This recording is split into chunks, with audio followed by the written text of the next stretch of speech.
Buenas tardes. Hoy te íbamos a tener es de los días que hemos empezado más pronto. Siempre solemos empezar a 1:30. Hoy apenas hay 20 o por ahí, está muy bien. Cada día somos más puntuales.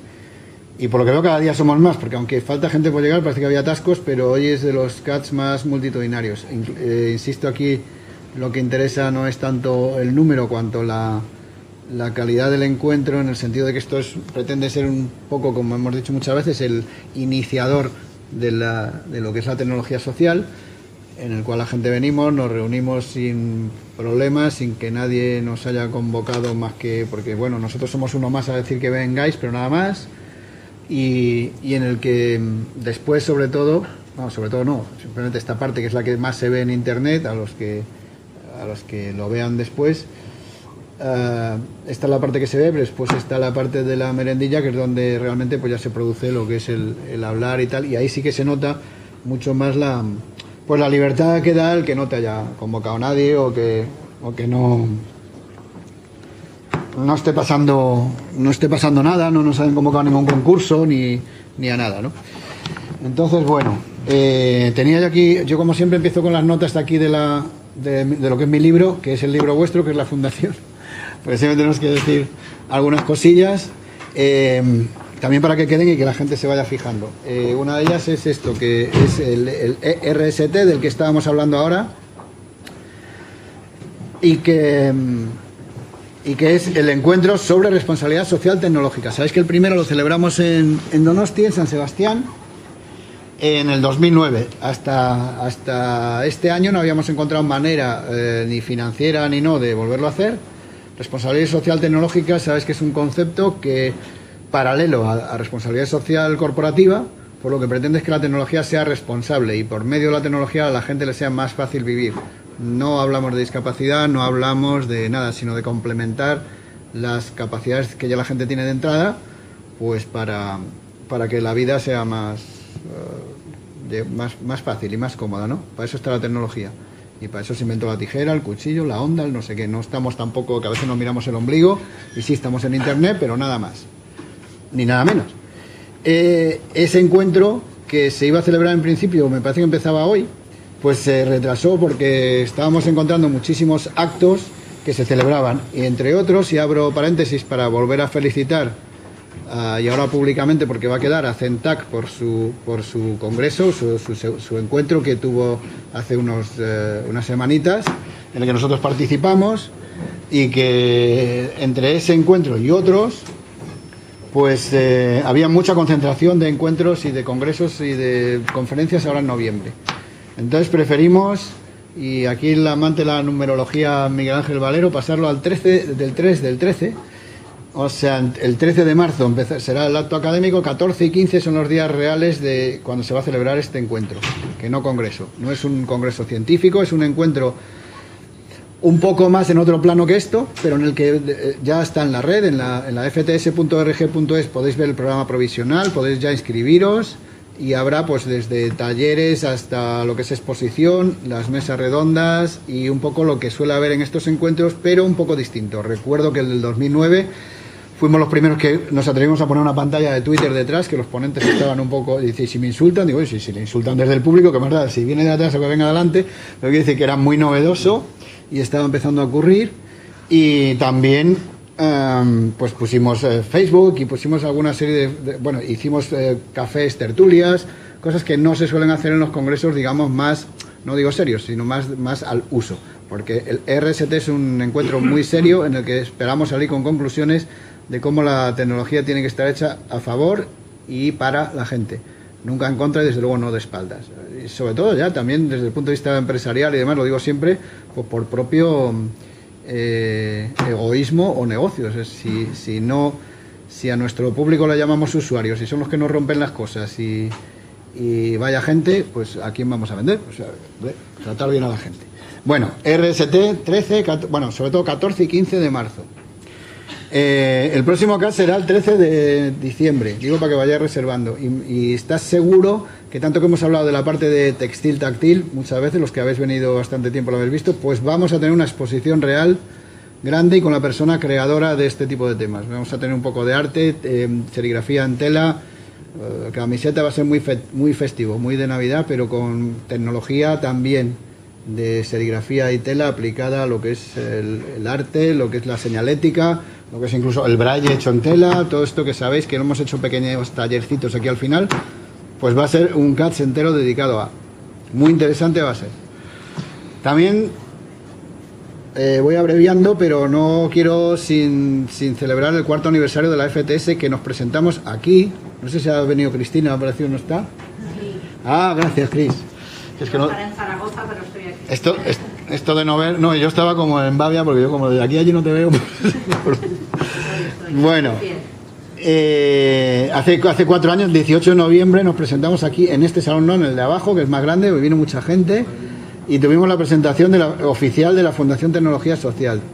Que bueno, aquí seguimos vivos, coleando y haciendo cosas, y además seguimos con unas excelentes relaciones con CEAPAD, que nos soporta y nos mantiene. Muchas gracias, CEAPAD, y muchas gracias a todos los que habéis hecho la fundación posible y la seguiréis haciendo, porque bueno, parece que no nos vamos de aquí. Estamos aquí para quedarnos y para tratar de que las TIC y la tecnología sea algo interesante. Y nada, lo último, ya recordaros que, bueno, después os adelantando un poco algunas cosas, aquí sabéis que uno de los CATs estuvo ELEA Soluciones. Estuvo Montse Carrillo presentando sus equipos de apertura de puertas, de Smart Kits, de tecnología fácil, barata, fácil de montar y demás. Y ahí nos presentó algunos equipos. Bueno, pues va a comenzar, estamos haciendo el adelantamiento, me deja adelantar la pre-campaña de que van el 1 de diciembre a potenciar muy fuerte el que es el de apertura de fincas. Y recordar, de todos los que presentó, se llamaba de Oscar. Y es un equipo que por 2.600 euros, estamos hablando de una comunidad de vecinos, nos abre la puerta solo a cualquier persona que llegue, tanto de si se la abrimos desde el telefonillo como si somos vecinos y damos con la llave en un lateral, la abre la puerta solo, nos deja entrar con la bici, con lo que sea, sin cables, sin montajes, o sea, muy fácil de hacer. Y bueno, ahí tenemos unos folletos porque se va a vender a través de la tienda de Tenius Socialware, que conocéis también, en lo que es la venta online, pero además va a estar presente en varios sitios y va a hacer Monse una campaña, yo creo, fuerte. Ha llevado mucho tiempo ella produciendo e invirtiendo, y yo creo que ya es hora de que empiece a vender, cuando además la venta no es una moto ni mucho menos, sino algo muy útil y muy fácil. Dicho lo cual, pues... ¿Qué? Ay, el 12, perdón, es el 12 de diciembre, miércoles. Me corrigen aquí la señora secretaria, que paso está. Muchas gracias, Celia. 12 de diciembre, yo me iba al 13, no sé qué pasa al 13. 12 de diciembre, el próximo CATS, perdón. Tenemos muchas cosas pendientes en CATS, pero una de ellas, y nos gustó mucho que viniera Marian Díez al pasado, vino por primera vez y dice que ya va a venir a todos, pues... por el tema de la dichosa medicina y la tecnología juntas. Yo creo que hemos visto de todo en eso, estamos viendo de todo. Ahí tenemos gente muy experta, desde Juan Carlos Ramiro hasta Miguel Ángel Valero, que están aquí en el público, que han trabajado mucho en eso. Otros hemos trabajado más o menos, menos más. Aquí pues podríamos hablar desde las cosas de la Cruz Roja y las cosas que se ponen y los... no sé cuántos, y las lobbies de las cosas que se ponen, y sin complicarnos mucho. Hay mucho hecho, pero como mucho Babel. Y yo vi, cuando María me contó lo suyo, pues bueno, lo suyo que es pegado a la asociación que se va a presentar hoy y el tema que vas a presentar hoy, cómo la tecnología de forma probablemente más fácil se puede utilizar. No es, digo la parte de tecnología que se utiliza, no lo que se hace después, que eso puede ser más o menos difícil, puede requerir más o menos investigación, pero lo que me refiero es a, pues eso, el poder ver, por ejemplo, el electro de uno en un iPhone, verlo, estoy hablando de una persona que no ve, y poderlo acceder.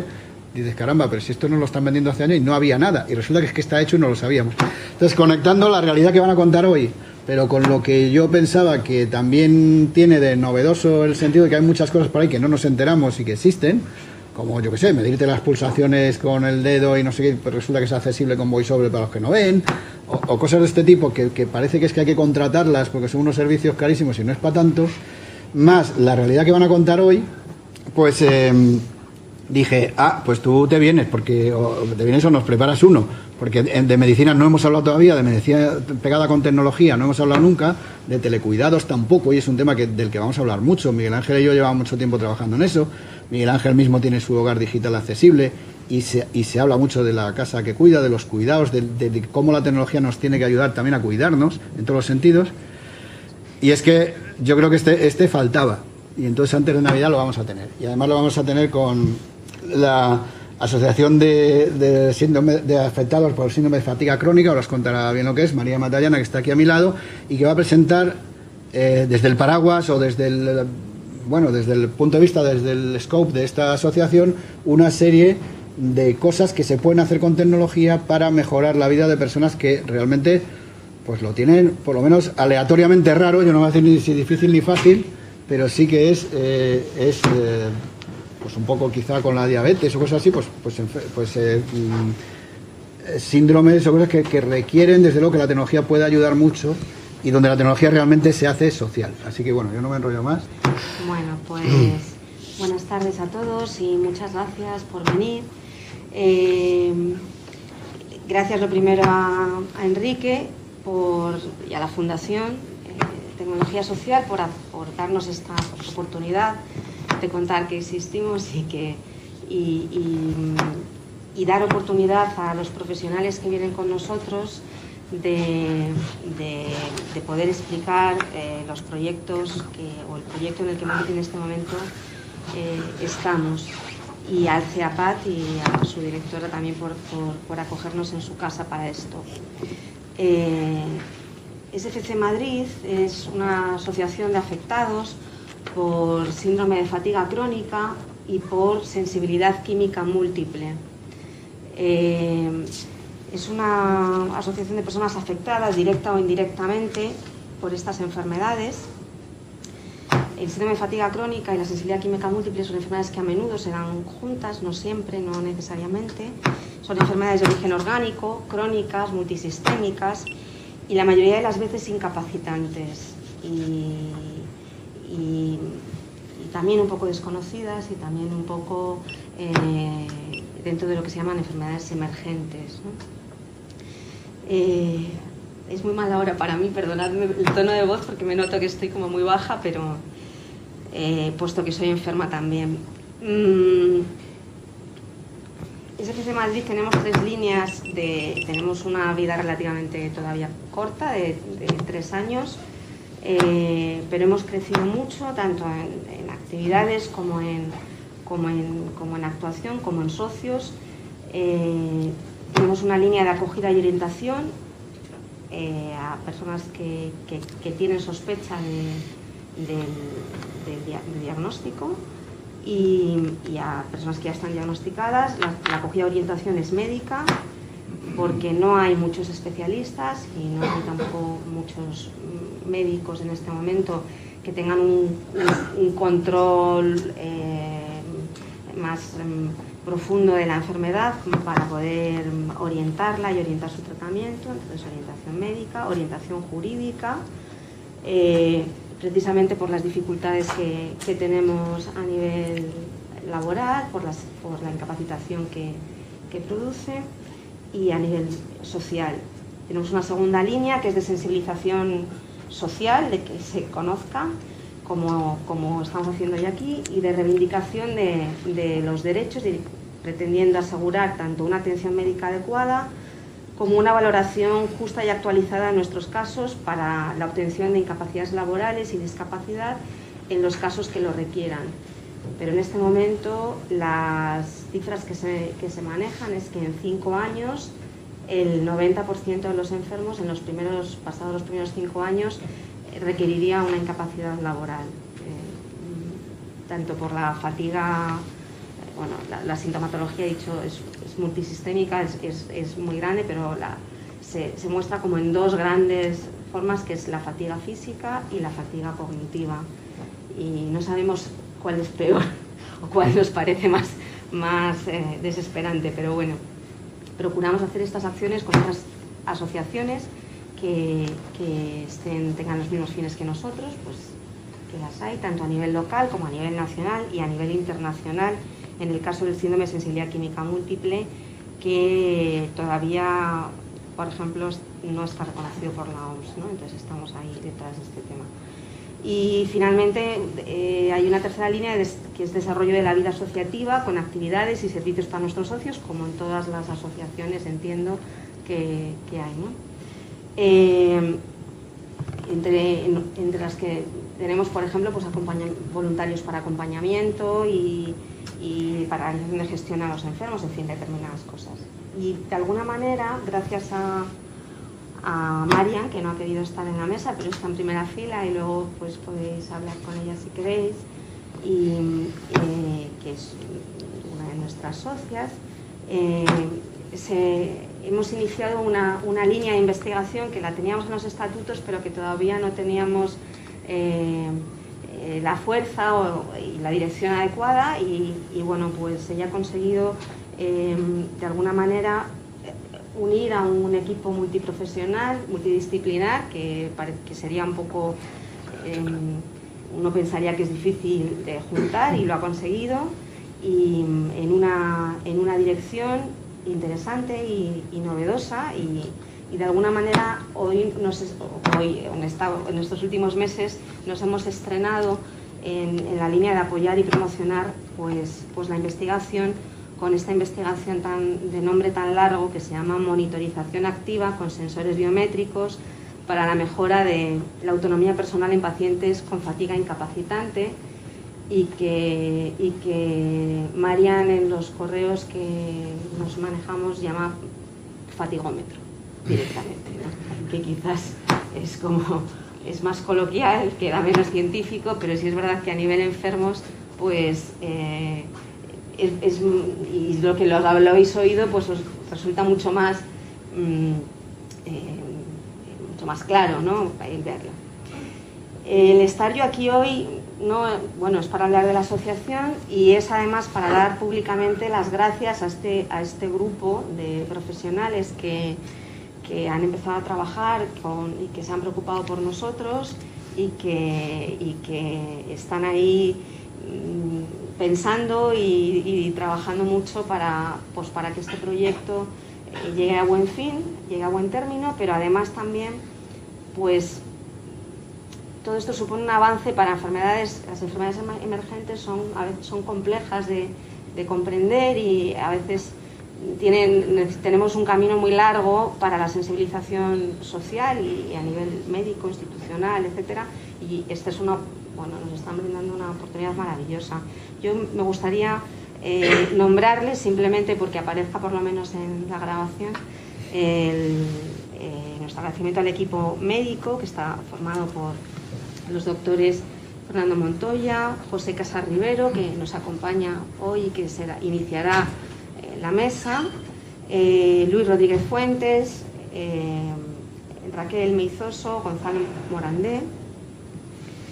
En la línea de fisioterapia están trabajando la Escuela de Fisioterapia de la ONCE con Irene Rodríguez, que está aquí a mi lado, que será la segunda persona en intervenir en la mesa, y Susana García.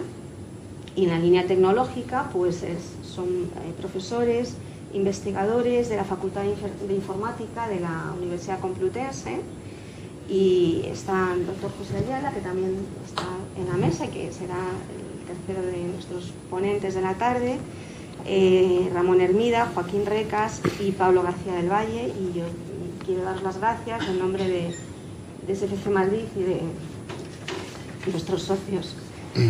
Me emociono, no es lo verdad, o sea, es un poco terrible, pero es así, ¿no? Porque para nosotros es una oportunidad, la investigación en sí, y también el que nos deis la oportunidad de estar aquí y poder presentarlo, y que luego se vea en internet y todas las posibilidades. Pues primero va a intervenir el doctor José Casas Rivero, es director de la Unidad de Adolescencia del Hospital La Paz y director de Pediatría del Hospital Ruber Internacional.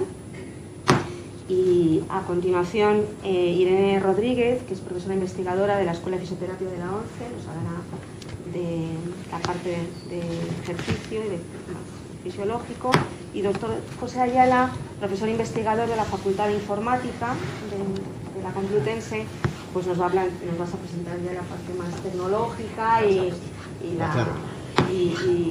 el trabajo un poco que está pendiente también por hacerse, y para el que también estamos aquí buscando apoyo económico. Así que espero que... Yo os voy a dejar de todas maneras esto por aquí, que son unos, por si luego alguien lo quiere coger. Después lo repartimos. Voy a dejar así puestecito. Muy bien. Doctor José Casarribero, cuando quieras. The floor is yours, como dicen por ahí. Thank you. Welcome, sir. Por daros las gracias, lo primero, a todos los asistentes que estáis aquí, a Marian, por supuesto, que es la que me ha liado en todo este proyecto, a los amigos de las chispas, que estáis aquí todos, y a la asociación, por supuesto, para poder hablar de algo difuso y confuso como es la fatiga crónica, que la sensibilidad, que muchos profesionales y la población en general muchas veces no se lo cree, y que nadie, como los afectados, saben el sufrimiento que puede llevar. Esto es un sitio donde los médicos tampoco estamos muy acostumbrados a estar, y el poder colaborar con otros ámbitos realmente da una perspectiva muchísimo más amplia de las cosas que podemos hacer. Os he traído un poco la presentación para ver si podemos comprender qué es esta enfermedad, y para ello he pensado que lo más fácil es presentaros el caso de una de mis pacientes, que es Inés. Luego podemos hablar un poco de lo que es el síndrome de la fatiga crónica, y luego qué es lo que podemos hacer y en qué podemos cooperar desde el ámbito de la medicina y desde la tecnología. Yo soy pediatra, me dedico dentro de la pediatría a los chavales más grandes, a los adolescentes, que es donde empezamos a ver sobre todo este síndrome de fatiga crónica, que los pediatras sencillamente ni los diagnosticábamos antes. Esta es una enfermedad emergente que se está empezando a diagnosticar. Os voy a contar el caso de Inés, que es una chica de 18 años, que tiene como antecedentes de importancia que tuvo una leucemia linfoblástica tipo B común, de riesgo intermedio, con 8 años de edad, en diciembre del 2002. Fue tratado de una forma más o menos estándar y tuvo la mala suerte de tener toxicidad, de que le afectó malamente uno de los medicamentos, un metotrexato, y le dio toxicidad hepática, neurológica, intolerancia, y hubo que suspenderlo y cambiarlo por otro régimen. Afortunadamente, la leucemia respondió y está sin tratamiento desde el año 2005, libre de la enfermedad de la leucemia hasta la actualidad. Poquito después de terminar el tratamiento de la leucemia, en septiembre del 2005, tiene un cuadro que se diagnostica de mononucleosis infecciosa, y después de esto empieza a presentar un cansancio progresivo que le impide incluso ir al colegio, y tiene que quedarse en su cama durante periodos prolongados de tiempo, y eso va variando en el tiempo con mayor o menor intensidad. Ni siquiera se puede peinar en los periodos más agudos de cansancio, ni siquiera caminar un trecho largo, aunque la marcha es completamente normal, la marcha y la fuerza. Pero si se fuerza para ir al colegio, para hacer algo, salir a la calle, a estar con sus amigos, puede pasar varios días en recuperarse y quedándose en la cama totalmente prostrada. Además de esta dificultad de cansancio físico, tiene una importante dificultad para concentrarse, y se le añade que presenta unos mareos con palidez y sudoración, y la madre, que tiene una diabetes tipo 2, se empeña en buscar si el azúcar está bajo, alto, lo que sea. Siempre le hace las determinaciones de glucemia en el dedo, y siempre son completamente normales. A pesar de todo este cuadro, Inés consigue ir al colegio hasta abril de ese curso, del 2006, pero ya en esa época lo tiene que interrumpir porque sencillamente no puede más. A pesar de todo, aprueba, y en el periodo de vacaciones en verano se recupera algo. Empieza el siguiente curso, el cansancio es todavía peor, va al colegio en silla de ruedas, y los periodos de agotamiento son ya de 7 o 10 días del tirón, y tan solo tiene días, unos 2, 3, 4 días libres como máximo. Consigue ir al colegio por las mañanas e incluso 3 días al conservatorio por la tarde, donde toca el fagot, que es lo que de verdad le gusta y disfruta con ello. Por la tarde está mejor, pero duerme mal, le cuesta conciliar el sueño, y el sueño no es reparador, no descansa, le cuesta muchísimo levantarse por las mañanas. Además de esto, los mareos cada vez son más frecuentes, la madre sigue empeñada en detectar si tiene el azúcar bajo y no lo consigue. El azúcar es siempre completamente normal.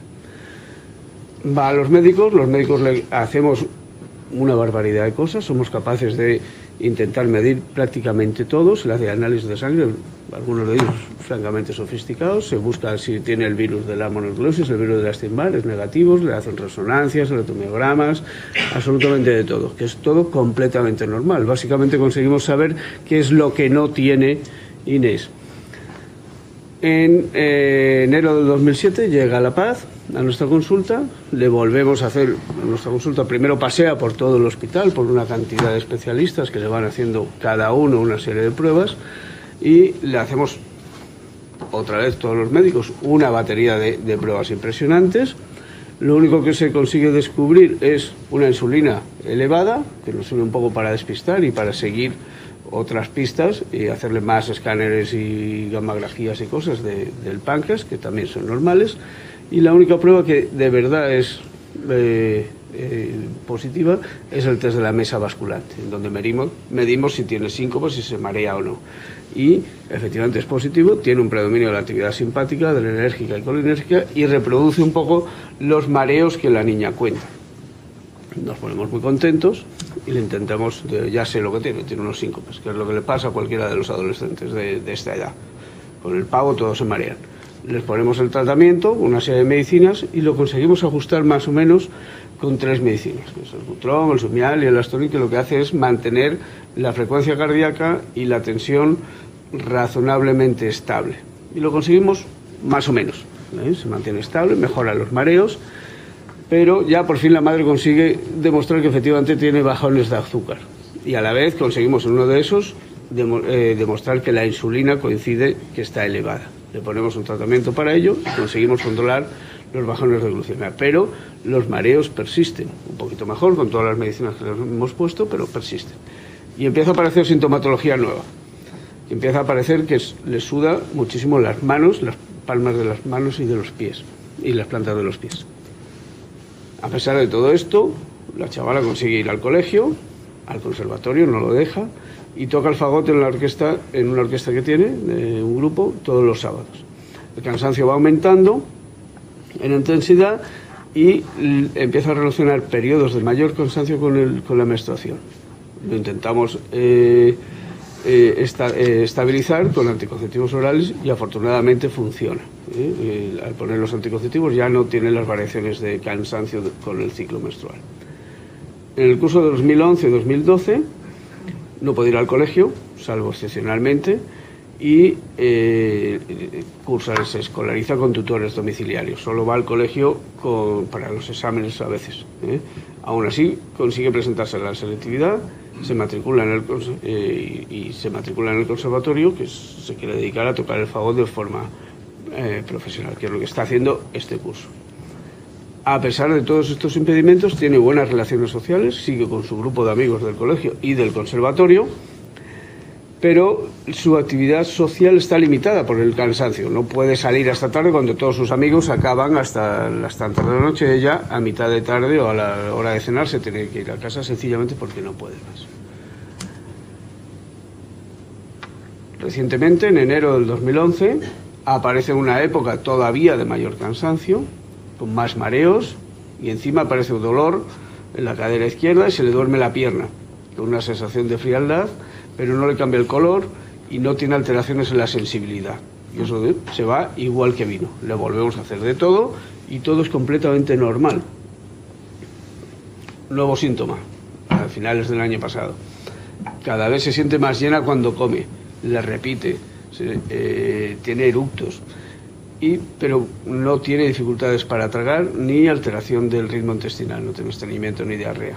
Le volvemos a hacer de todo, más tránsitos con bario, con papilla, pH-metría, gastroscopia, todo es normal. Lo único que nos sale, que es en la manometría esofágica, en donde medimos cómo se mueve el esófago, vemos que tiene esa movilidad del esófago alterada, con más de la mitad de las ondas que tenemos en el esófago para empujar la comida hacia abajo, son ineficaces. Le ponemos un tratamiento para ello y desgraciadamente no funciona.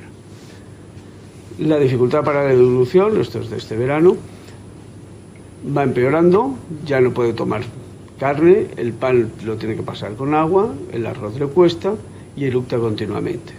La hipersudoración de las manos y de los pies es mayor, el cansancio está como siempre, ni mejor ni peor, pero lo que sí está claro que cada vez que intenta forzar un poco la máquina de salir con los amigos o de ir a clase un poquito más de lo habitual, lo paga durante varios días después de ese esfuerzo.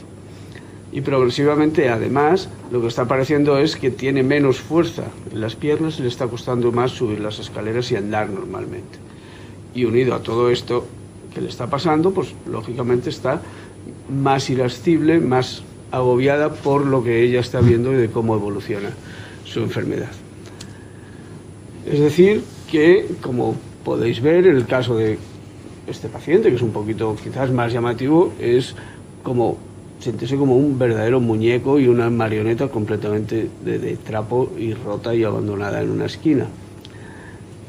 No sabemos exactamente qué es lo que causa la fatiga crónica, ni por qué sucede, ni cómo va a evolucionar. Sí hemos conseguido una serie de definiciones que hace que los médicos nos sintamos a gusto con lo que estamos tratando. Podemos definir un grupo de pacientes e intentar unos tratamientos y que podemos comparar con otros para ver si son más o menos eficaces.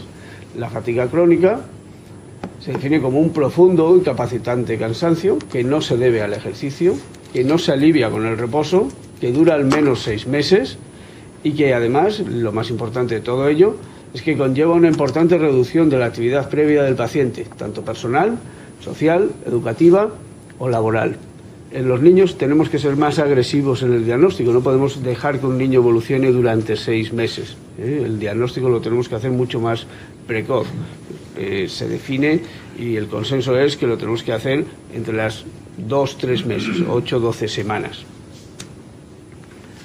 Además del cansancio, se debe acompañar de 4 o más de los siguientes síntomas: dificultades de concentración, pérdida de memoria, faringitis recurrentes, adenopatías, ganglios, dolor muscular, dolor articular, jaquecas, sueño no reparador y fatiga tras el esfuerzo, que puede ser físico o mental, cualquiera de los dos, y que persiste más de 24 horas después del ejercicio, después de este esfuerzo.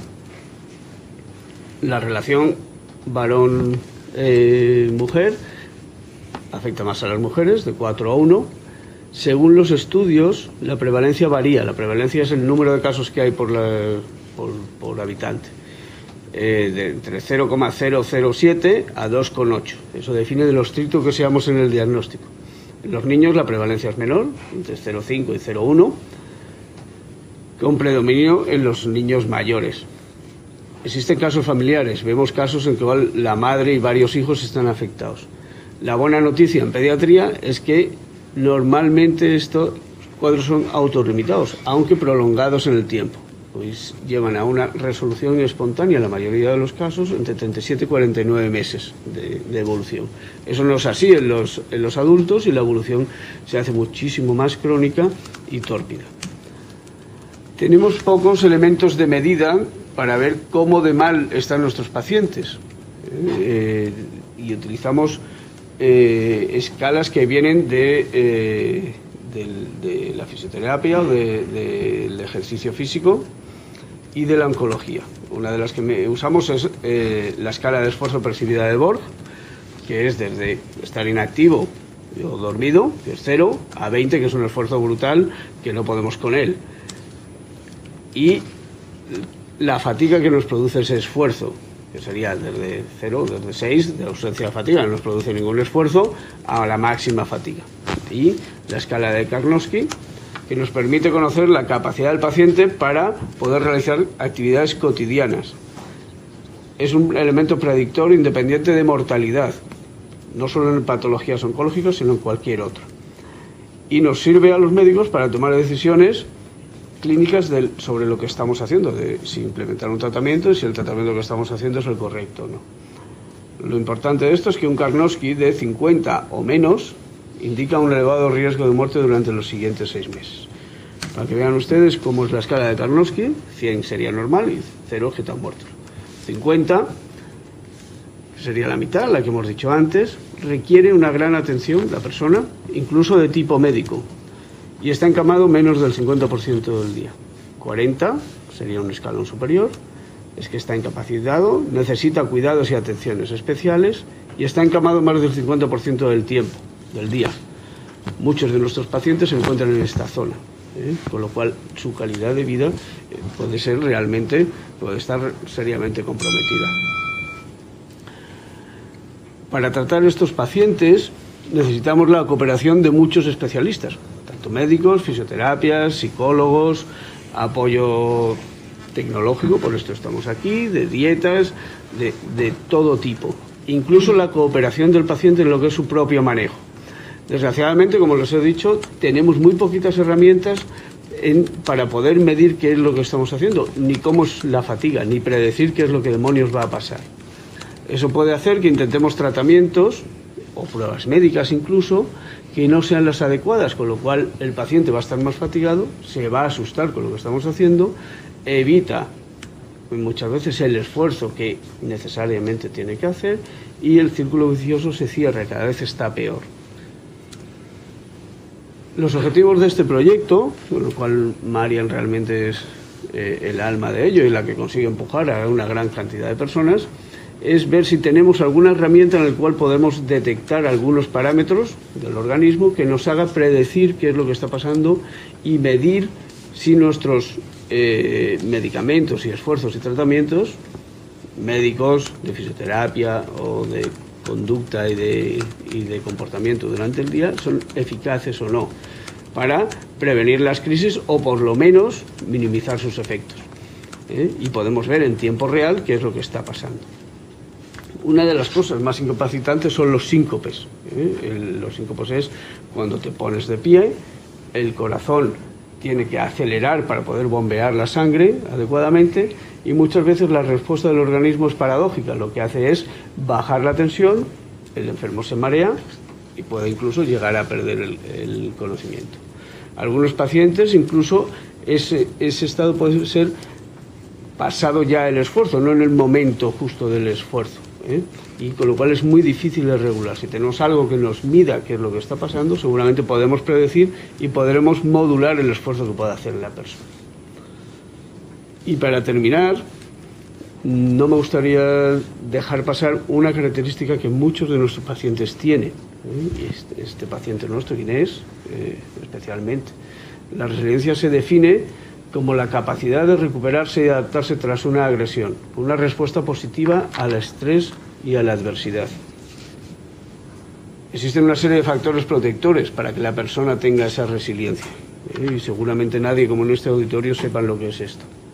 Si tiene inteligencia, si tiene sentido del humor, si hay una cohesión familiar, apoyo al menos de alguno de los padres, estamos hablando en pediatría, de la pareja o de las personas queridas en adultos, si la persona tiene creencias religiosas o espirituales y sobre todo si tienen proyección de futuro.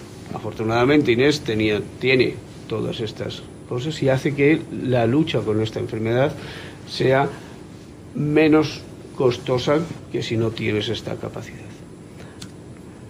Y realmente no estamos manejando una mosquita muerta de enfermedad, estamos manejando un verdadero reptil peligroso que los médicos no estamos consiguiendo hacernos con ellos y posiblemente todos los especialistas, si nos juntamos, podemos hacer la lucha y la ayuda a estos pacientes un poco más fácil. Muchas gracias.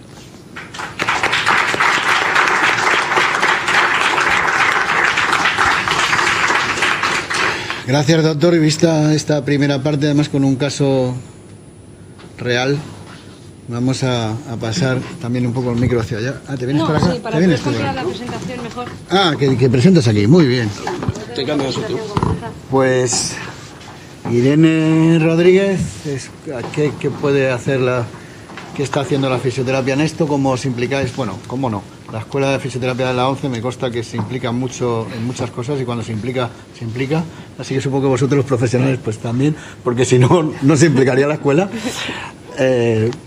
Nos defines y nos cuentas un poco el papel de la fisio aquí. Sí. Bueno, primero voy a tratar de felicitar al doctor Casas, que ha hecho una presentación estupenda. Voy a intentar no repetir demasiado algunas cosas porque es cierto que como buenos sanitarios ambos, pues hay algunas características de la enfermedad que yo también mencionaré, pero bueno, intentaré repetir lo menos posible para que no se os haga pesado. La última transparencia que ha puesto aquí el doctor del cocodrilo, desde luego viene muy al caso, porque yo como fisioterapeuta, cuando viene un paciente con síndrome de fatiga crónica a tu consulta, lo primero que haces es asustarte un poco, ¿no? Porque no es la típica cosa que puedas manejar con facilidad. Entonces, bueno, pues es cierto que es una enfermedad complicada y bueno, estamos todos intentando trabajar un poquito para mejorar el estado funcional de estos pacientes. Bueno, las características de la enfermedad son bien conocidas, ya las ha mencionado el doctor Casas, y tampoco me voy a meter yo en repetir ahora, pero sí que hay una cosa que me parece destacable e importante, que es el hecho de que la etiología de la enfermedad sea desconocida a la hora de enfocar un tratamiento. Si tú no sabes qué es lo que está ocurriendo o por qué ocurre, es muy difícil, muy complicado ponerle solución, como es lógico, ¿no? Nosotros tenemos ahí toda una serie de preguntas de qué hacer. Pero bueno, sí que tenemos la opción de, por lo menos, realizar un tratamiento paliativo enfocado a reducir un poquillo la sintomatología del paciente. Muy bien, ¿y cuáles son estas sintomatologías?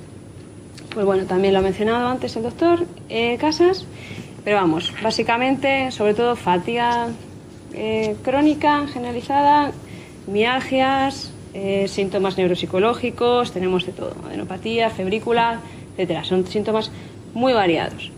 Aparte, normalmente vienen acompañada el síndrome de fatiga crónica de otras enfermedades, como por ejemplo la fibromialgia, es muy común, o la sensibilidad química múltiple. Todo esto pues genera una especie de batiburrillo de caso muy complicado, una enfermedad muy heterogénea y con mucha variabilidad entre pacientes. Esto nos complica más todavía la vida a los terapeutas también, porque exige un tratamiento siempre que va a ser muy individualizado. Es muy complicado generar protocolos de actuación, muchas veces es complicado el diagnóstico, etcétera, y bueno, y luego aparte para el paciente exige un tratamiento multidisciplinar para todos los ámbitos en los que tiene afectación, y no siempre es sencillo conseguir esto. Desde luego no es fácil tener acceso a médicos, a fisioterapeuta, a psicólogo, pero bueno, hay que ir poco a poco intentando. Dentro de este ámbito multidisciplinar pues estamos nosotros, los fisioterapeutas, que sí que estamos muy en contacto con estos pacientes, y nosotros principalmente nos vamos a centrar en dos síntomas que son los que nosotros más podemos trabajar, que son el dolor y la fatiga. Nuestros objetivos de tratamiento normalmente, cuando nos planteamos una sesión terapéutica con un paciente con síndrome de fatiga crónica, siempre van a ser tratar de disminuir esta fatiga, disminuir este dolor, reducir las limitaciones a la movilidad que como consecuencia de la fatiga pueden aparecer, y luego, bueno, pues intentar aumentar como consecuencia el grado de actividad de los pacientes para que mejoren su calidad de vida. ¿Cómo podemos hacer esto? Bueno, pues tenemos distintos tipos de técnicas dentro de la fisioterapia. Tenemos las técnicas más clásicas, que es la masoterapia, la cinesiterapia, movilizaciones, que son técnicas más englobadas al tejido musculoesquelético. Tienen una efectividad más limitada debido a que es un tratamiento muy local. Pues por ejemplo, si tienes una contractura, pues bueno, vamos a tratar de corregirla. Pero bueno, luego esa contractura normalmente vuelve a aparecer, desgraciadamente. Luego tenemos otras técnicas más específicas que demuestran una mayor efectividad, porque son técnicas más globales, más enfocadas al tratamiento general del paciente y sobre todo un poquito enfocando en el sistema nervioso del paciente, como son la terapia de inducción miofascial, que en la foto tenéis las típicas manos cruzadas, y la terapia craneosacra. No sé si aquí hay pacientes que, aparte de Marian, que lo sé perfectamente, que podéis conocer estas técnicas. Si no, pues os recomiendo que probéis. Y por último, tenemos lo que es el entrenamiento al esfuerzo. Esto es un poco diferente porque no es una actividad pasiva para el paciente como eran las anteriores, sino es una actividad en la que el paciente va a realizar un ejercicio. Como muy bien sabéis, desconocido generalmente, el ejercicio físico es muy necesario para el estado de salud de una persona. Se habla de que, bueno, es imprescindible para prevenir enfermedades cardiovasculares, por ejemplo, una media de 15-30 minutos de ejercicio aeróbico diario. Pero a ver, hay casos en los que tenemos una patología que nos impide poder realizar, o sea, lo impide literalmente poder realizar este ejercicio aeróbico. ¿Qué podemos hacer en estos casos? Pues bueno, el objetivo de la fisioterapia es atacar esas situaciones enfocando una intervención que vaya dirigida a mejorar el estado de la musculatura de los pacientes con el objetivo de que puedan tolerar mejor este ejercicio. Bueno, esto está especialmente indicado en enfermedades crónicas sistémicas. Normalmente el mayor nivel de estudio es en enfermedades cardiopulmonares, aunque también se hace pues, en fibromialgia y en fatiga crónica. Bueno, os voy a explicar ahora un poquillo qué es en qué consiste una sesión de entrenamiento al esfuerzo. Básicamente lo vamos a dividir en dos grupos o dos partes. Por un lado, tenemos las sesiones de entrenamiento de fuerza, que van muy enfocadas a la mejoría trófica de los grandes grupos musculares. Pues, por ejemplo, los flexores de rodilla, flexores de hombro, separadores. Y vamos a trabajar intentando hacer ejercicios lo más similares posibles a las actividades de la vida diaria para que el sistema nervioso integre correctamente y nos sirva más en la vida cotidiana del paciente. Esto normalmente lo hacemos con sistemas de pesas, mediante técnica de facilitación neuromuscular propioceptiva, por ejemplo, o bueno, los más típicamente banco de cuádriceps, banco de Colson. Y normalmente se coloca un grado de resistencia que suele corresponder a un porcentaje de la carga máxima o 1 RM que puede movilizar un paciente, y luego pues se va incrementando esto en el tiempo. Por otro lado, tenemos las sesiones de entrenamiento de resistencia. El principio es más o menos parecido, lo que pasa es que en este caso vamos a enfocar al trabajo cardiovascular aeróbico.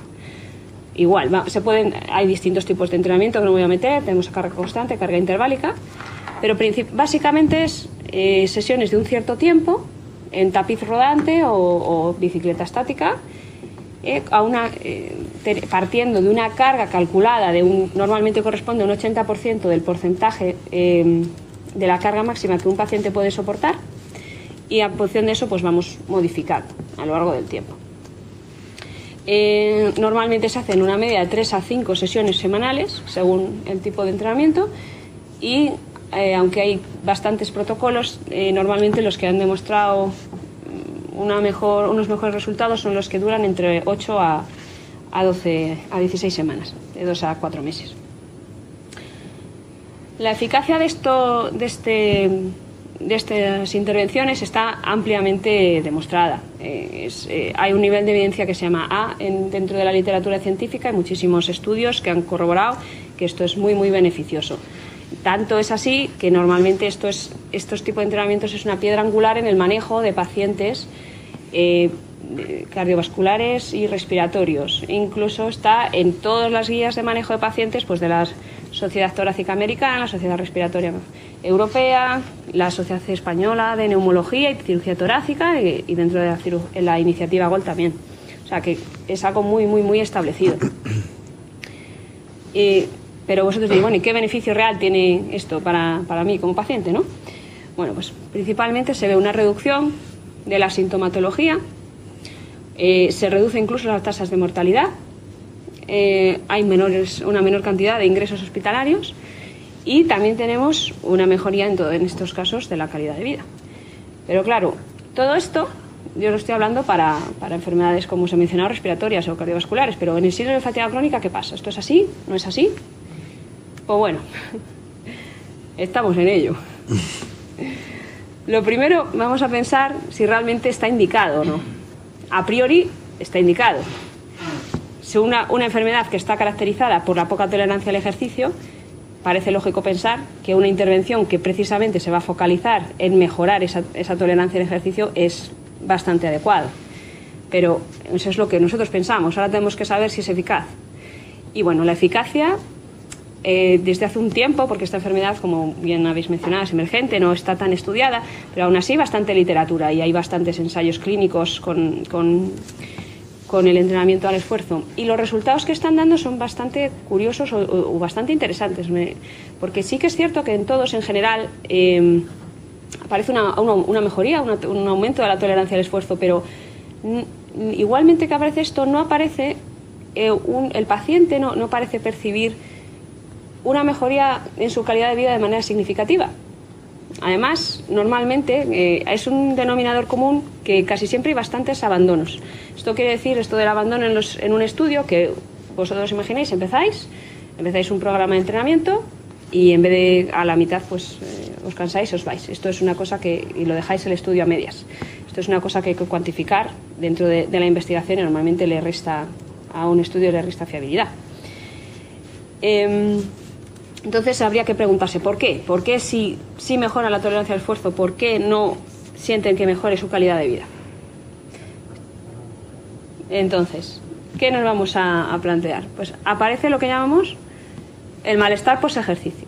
Esta es la explicación que en general dan la mayoría de los autores a estos problemas que aparecen. El malestar post-ejercicio se define como un aumento o un incremento de una agudización de la sintomatología habitual del paciente que aparece después de la sesión de entrenamiento.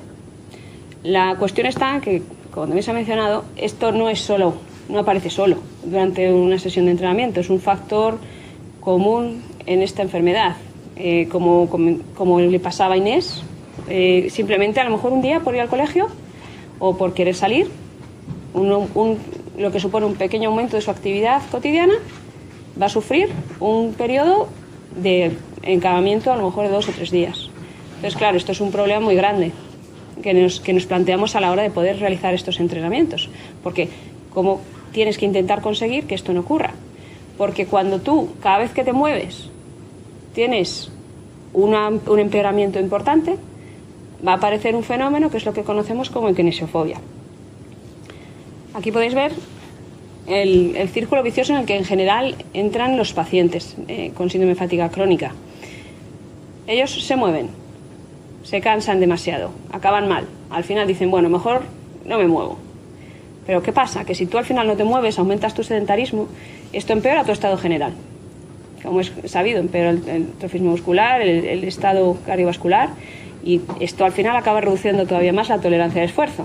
Es decir, que la siguiente vez que te quieras mover, otra vez va a pesar. Entramos realmente en una situación que es muy negativa y bueno, no es fácil de romper, pero bueno, esa es nuestra función. Entonces, ¿qué vamos a hacer? ¿Vamos a entrenar? ¿No vamos a entrenar? A priori sabemos que es beneficioso, se mejora la tolerancia al esfuerzo, es eficaz, pero no tenemos una dosis, no podemos cuantificar correctamente hasta la fecha qué dosis es correcta para que no nos aparezca el malestar post-ejercicio y que el paciente pueda percibir que esa mejoría en su tolerancia al esfuerzo se traduzca en una mejoría en su calidad de vida.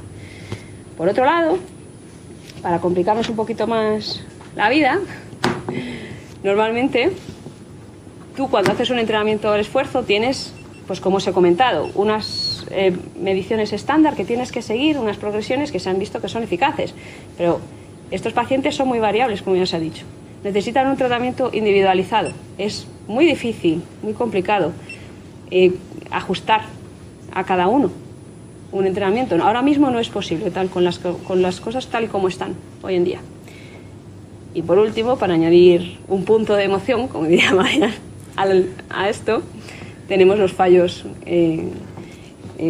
autonómicos, que, bueno, como ya ha explicado el doctor Casas, pues bueno, normalmente son temas de hipotensiones ortostáticas y normalmente pueden venir exacerbadas por el ejercicio. Entonces, tú puedes estar en medio de una sesión de entrenamiento y que el paciente se te caiga redondo al suelo.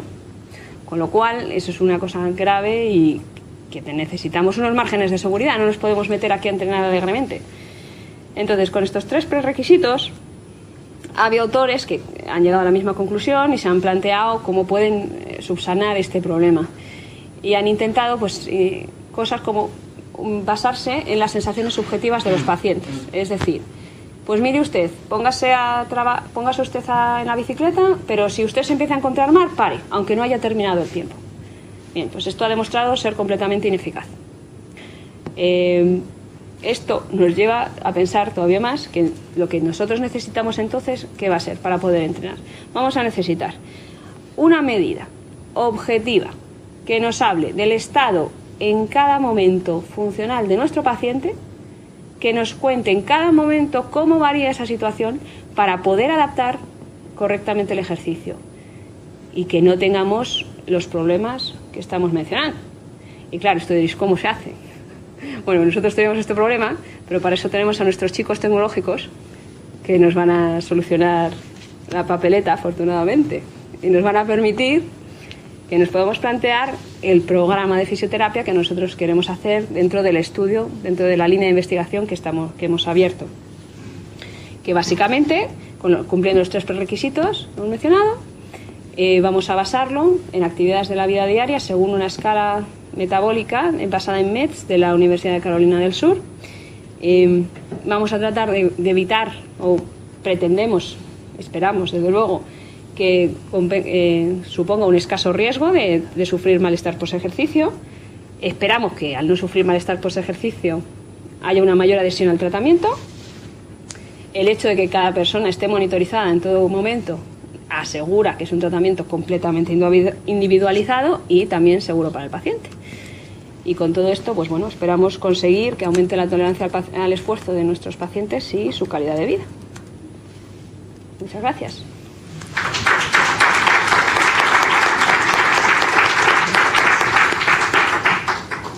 Bueno, pues gracias, Irene, que le ha dado paso. ¿Vas a venir para acá o te vas a...? Sí, vienes. Que ha abierto un paso a la tercer punto de... Bueno, la parte que va a completar esta completa, perdón por la redundancia, visión del tema. Como ya al final vamos a contar qué es lo que después de la fisio y la medicina, qué es lo que la tecnología está haciendo para colaborar en esto. Y aquí nos lo va a contar el doctor José Ayala, a quien ya cedo la palabra, claro. Pues nada, muchas gracias. Lo primero, daros las gracias por esta invitación. Bueno, lo que os voy a intentar contar aquí es la integración tecnológica y todo el cacharreo que estamos haciendo, más la investigación en el área en el área más tecnológica, más, digamos, no científica, porque entonces mis colegas del área sanitaria me van a regañar, pero sí la más práctica, aplicada, que podemos llevar hoy en día en este momento a estos pacientes. Nuestro objetivo pues es un poco dual. Pretendemos ser una ayuda para el aquejado de esta sintomatología, de esta patología, de tal forma que se mejore su calidad de vida, que puedan tener desarrollar sus tareas cotidianas con la mayor seguridad posible, con su desarrollo social pleno, su incorporación al mercado laboral exactamente igual, y también servir al profesional sanitario que demanda este tipo de ayuda para poder adaptar su tratamiento, para poder realizar un tratamiento fisioterapéutico, en este caso seguro, un tratamiento farmacológico si es necesario.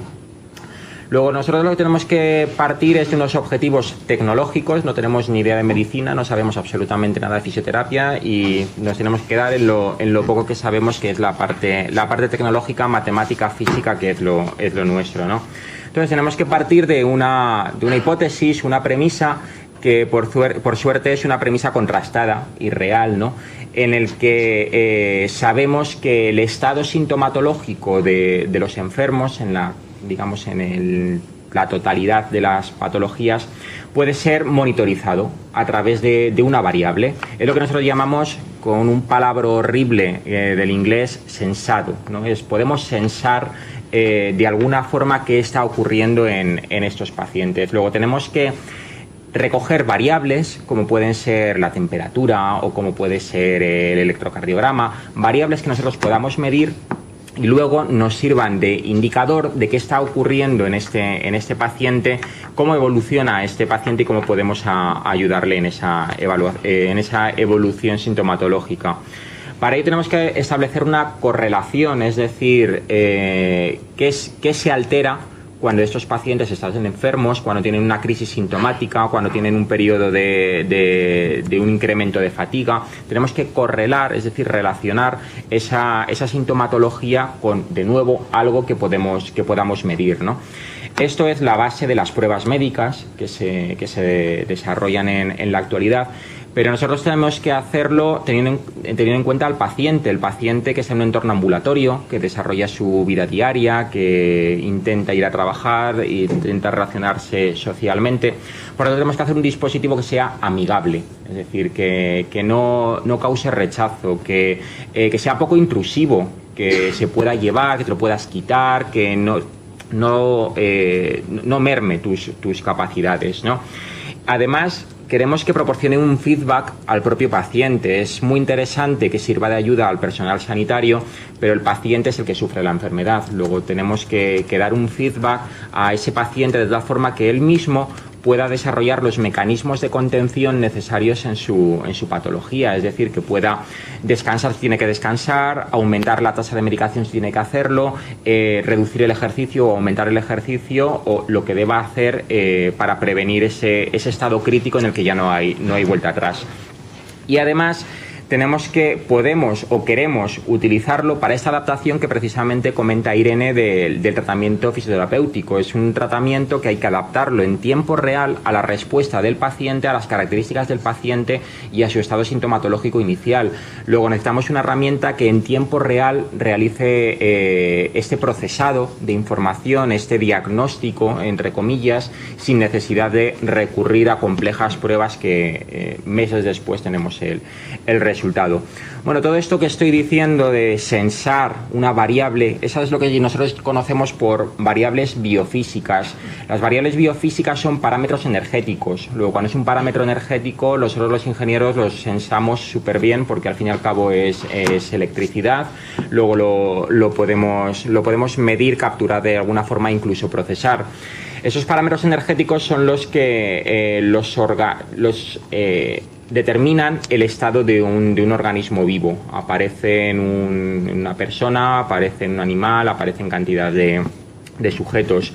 Por ejemplo, ¿qué variables biofísicas podemos considerar y nosotros consideramos en esta integración tecnológica?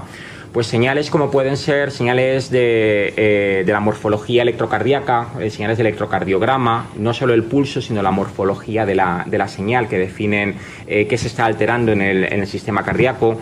La temperatura corporal es una variable biofísica que nos puede indicar qué está ocurriendo en una persona, en un paciente. La tensión arterial, tensión sistólica y diastólica, que también nos indica ya no solo el caso de este síncope vasovagal o hipotensión ortostática, sino cualquier otra alteración en el sistema. La sudoración, tanto un exceso de sudoración, una sudoración fría o una ausencia de sudoración nos vienen a indicar también que algo se está desencadenando y hay un proceso sintomatológico en ese momento. Incluso la actividad, el movimiento de esa persona. Sabemos que un temblor que se ha exacerbado, que se ha continuado, suele ser un síntoma de una patología. Una ausencia de movimiento también, pero también nos puede indicar en qué posición está el sujeto en este momento. Es decir, si correlamos esa hipotensión con que el paciente esté de pie o esté sentado o esté tumbado. Luego nos permite hacerle una recomendación de cambiar su movimiento. Bien, ¿para qué sensamos todas estas variables? Bueno, pues lo primero, porque ya sabemos que si me sube la temperatura, pues decimos estoy enfermo. Si me sube o me baja la tensión por encima de los parámetros normales, de nuevo indicamos que algo indica que estoy enfermo. Si sudo sin causa aparente, de nuevo algo indica también que está fallando en mi organismo y estoy enfermo. Y si mi ritmo cardíaco también se acelera o se ralentiza de forma extraña, también va a indicar que estoy enfermo. Luego, ¿para qué vamos a sensar todo esto? Bueno, pues de nuevo partimos de una premisa que también está, digamos que está contrastada, y es que nuestra propiocepción, nuestra percepción de los síntomas es posterior a que nosotros podamos medir estos parámetros. Es decir, somos más rápidos tecnológicamente que el organismo en sentir los síntomas, por suerte, para nosotros, ¿no? Y podemos adelantarnos a los síntomas, podemos medir alteraciones en estos parámetros biofísicos que os he comentado, que pequeñas variaciones son imperceptibles todavía para el enfermo, pero que van a desencadenar un proceso sintomatológico. Luego, si nosotros lo medimos y vemos esa alteración, nos va a permitir hacer una predicción, saber cuándo vamos a tener un estado crítico, adelantarnos a él, tener tiempo para actuar, tener tiempo para hacer una propuesta, un cambio en la actividad del paciente o en el tratamiento, de tal forma que evitemos o paliemos lo máximo posible ese estado sintomatológico. Luego el tiempo juega a nuestro favor gracias a esta diferencia que hay entre la medida de la variable y la propiocepción del paciente. Bueno, pues esto es nuestra premisa, lo que queremos hacer, en qué nos basamos nuestra ciencia. Ya tenemos que desplegar la tecnología, es decir, cómo lo hacemos para poder capturar estas variables, para poder hacer un procesado inteligente y poder decidir qué está ocurriendo y encima comunicárselo al paciente y al profesional sanitario.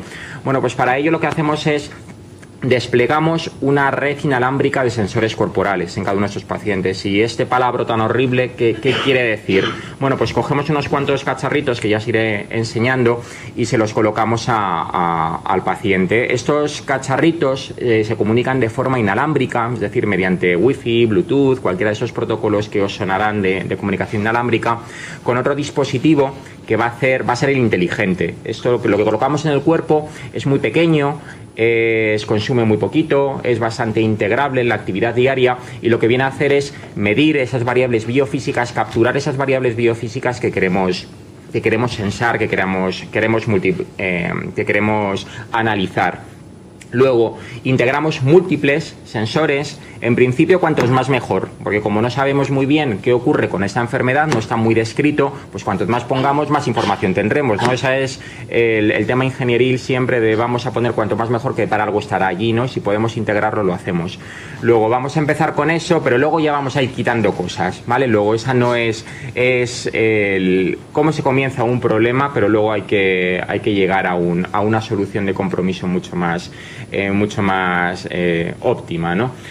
Nos comunicamos de una forma inalámbrica con un dispositivo que llamamos inteligente. Ese dispositivo inteligente pues es un teléfono o puede ser una tablet, bien, ya sea un teléfono con iOS, un iPhone o un teléfono con Android, bien, que es el inteligente, es el que va a hacer el procesado de esta información que estamos capturando, bien.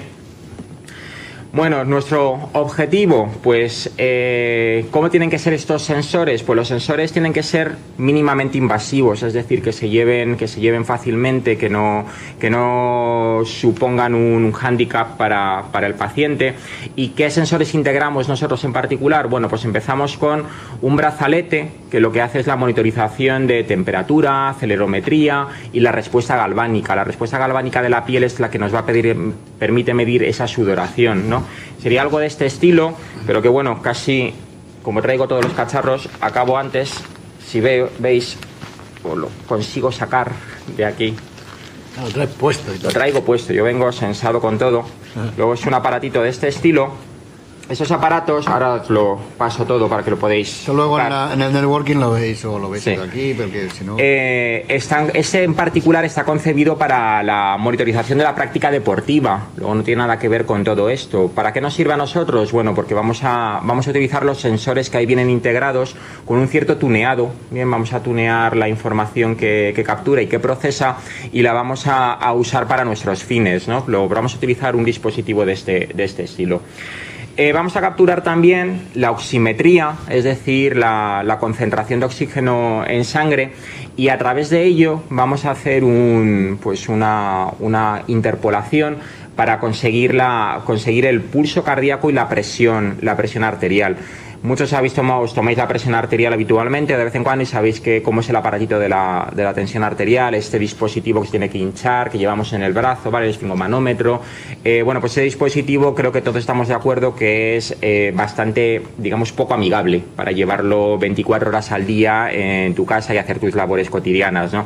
Luego partimos del hecho que no podemos integrar algo de ese estilo. ¿Y qué integramos? Bueno, no lo traigo puesto pero lo que ponemos es un cablecito a la mano, en este caso, ¿vale? Un cablecito de este estilo, también lo podéis ver ahora, que va conectado a esto, que ahora veréis dónde va, ahora os enseñaré absolutamente todo. Es una plaquita, como veis, de 2 por 1 centímetro, es muy pequeñita. Bien, con esto lo que conseguimos es capturar esta oximetría y mediante un algoritmo matemático sacamos también la presión arterial. Y todo esto lo vamos a comunicar además con un nodo central de comunicación, bien, un nodo central que tiene también captura más información, como es la señal cardíaca, la señal electrocardiograma. Lleva acelerometría, es decir, nos permite saber en qué estado de movimiento está la persona, y tiene una comunicación inalámbrica, es decir, justo esa comunicación que nos falta para comunicarnos con la tablet, con el teléfono.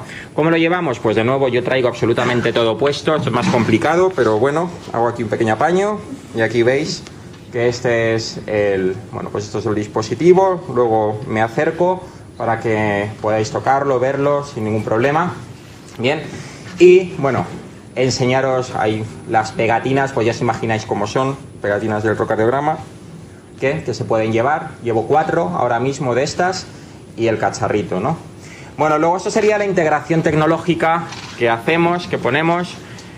Y ahora, ¿qué hacemos con todo esto? Porque esto es pues sí, integramos cosas, desarrollamos plaquitas, soldamos, tuneamos diversos cacharritos, pero hay que dotarles de inteligencia. Un sensor lo único que hace es capturar información y poco más. Tenemos que desarrollar algoritmos, es decir, procesamiento, que lo que vienen a hacer es capturar la señal, muestrearla, procesarla de alguna forma, el sacar información de esa señal, almacenarla, porque lo llevamos 24 horas al día. Luego toda esa información es muy muy valiosa para ver qué está ocurriendo en esa persona, para el personal médico, para el médico, el doctor, que pueda saber cómo interpretarla, cómo responder a otro tipo de medicación. Y además desarrollamos algoritmos para comunicarnos de forma inalámbrica con el resto de aparatos. Bien, cogemos esta integración tecnológica, estos algoritmos, bien, y ahora colocamos el aparato a un paciente y lo monitorizamos durante una temporada. Dejamos un tiempo lo suficientemente largo, por desgracia para él, en un tiempo en el que tenga una sintomatología relativamente acusada, bien, de tal forma que podamos ver qué está ocurriendo, y para nosotros esa información es muy valiosa para poder hacer esas correlaciones, esas relaciones que os comentaba anteriormente. Procesamos esos datos buscando esas correlaciones. ¿Y qué resultados obtenemos? Bueno, pues los resultados que obtenemos es que durante un episodio sintomático, es decir, esos episodios que os han descrito tanto el doctor Casas como Irene, en el que el paciente no se puede mover, está encamado, ha tenido un periodo después de una cierta actividad, ha tenido una respuesta sintomatológica muy alta, vemos que se alteran estas variables, vemos que nosotros podemos capturar una variación de estas variables biofísicas. ¿Qué vemos también? Bueno, que estas variables biofísicas se alteran no solo durante el momento de la sintomatología del estado, sino también anteriormente, con anterioridad al episodio sintomático, se alteran.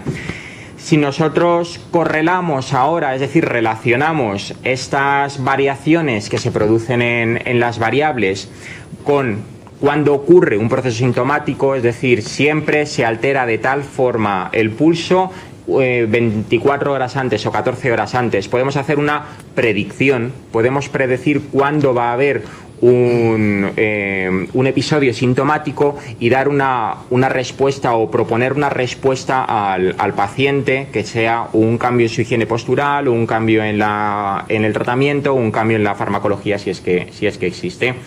Y esto también nos va a permitir analizar la respuesta ante el tratamiento, es decir, esa respuesta en tiempo real que nos demanda, pues aquí, como os comentaba Irene, esa respuesta en tiempo real que permita al fisioterapeuta saber cómo adaptar el tratamiento sin que el paciente le dé un síncope, pierda el conocimiento o no realice ningún desarrollo al esfuerzo. Bien.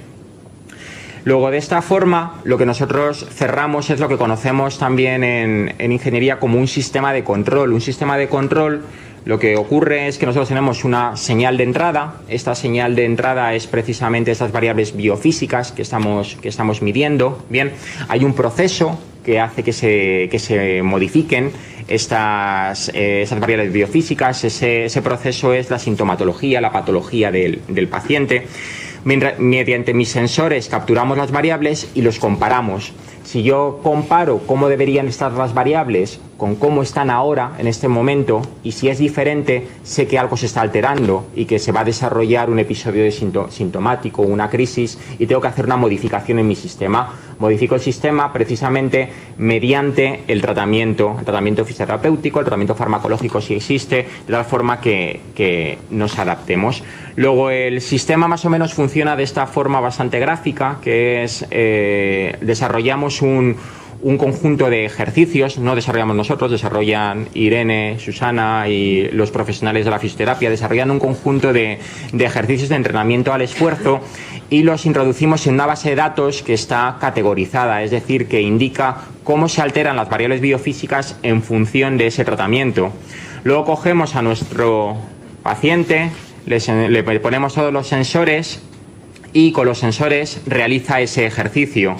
Con ese ejercicio, mientras monitorizamos la variable biofísica, comparamos con lo que hay en la base de datos. Si vemos que nos estamos alejando de los parámetros normales, proponemos otro ejercicio. Si vemos que estamos en una vía correcta de tratamiento en la que se mejora su tolerancia al esfuerzo y además el paciente responde correctamente en esas señales, es decir, no tiene una crisis sintomática, continuamos ahí. Luego esa es la aplicación práctica que hacemos. ¿Qué es lo que ve el paciente? Bueno, el paciente lo primero que ve, también os lo he traído, también os lo dejo por aquí. Por aquí. No sé cuánto puede llegar de lejos, porque eso está capturando mis señales. Ahí veis que se está viendo no solo el electrocardiograma, también el ritmo cardíaco. Lo único que no podéis hacer es bloquear el teléfono. Mientras no lo bloqueéis, se ve la acelerometría, son unos valores que aparecen ahí abajo, en unas unidades que son metros por segundo al cuadrado. Eso indica mi estado de movimiento. Bueno, pues esto es lo que ve el paciente. Con eso el paciente comprende, por un lado, sus límites de esfuerzo. Es decir, ve qué actividad puede desarrollar sin que comprometa su estado. Permite también el autoentrenamiento, es decir, que el propio sujeto sepa, el propio paciente sepa qué actividad física desarrollar para que evolucione positivamente y no entre en esos sistemas de crisis y de sintomatología exacerbada. Proporciona también un mecanismo de previsión de estas crisis y además nos permite realizar mecanismos de contención, esos cambios posturales, esas variaciones en la farmacología, en el tratamiento farmacológico, y sobre todo lo que permite es mejorar la calidad de vida la calidad de vida del paciente. ¿Se ha apagado? Sí. Bueno, ahora lo enciendo y ya está. Bueno. Es que va con clave, lo pico, ahora lo vuelvo a poner. Bueno, pues permite mejorar la vida del paciente, realizar tareas cotidianas, aumentar su movilidad y una integración más sencilla gracias a que conoce sus límites y evoluciona positivamente en ese tratamiento. Luego este es el estado del arte, ¿no? El estado de nuestra investigación, de nuestra tecnología. Y aún así todavía nos enfrentamos a nuevos retos.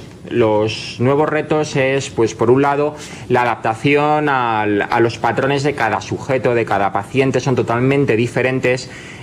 Podemos adaptar los dispositivos, pero por ahora de forma manual. Un nuevo reto es una adaptación totalmente automática, que este cacharro que me funciona para mí, que funciona para tal paciente, se lleve y sin ningún tipo de adaptación entre medias vuelva a funcionar en ese paciente. nos enfrentamos al reto de hacer un mecanismo de predicción mucho más robusto, más precoz. Más robusto quiere decir que no tengamos falsos positivos, no tengamos falsos negativos. Más precoz es que cuanto antes podamos predecir esta crisis sintomática, pues mucho mejor para el paciente, mucho mejor para su estado de salud, su estado emocional.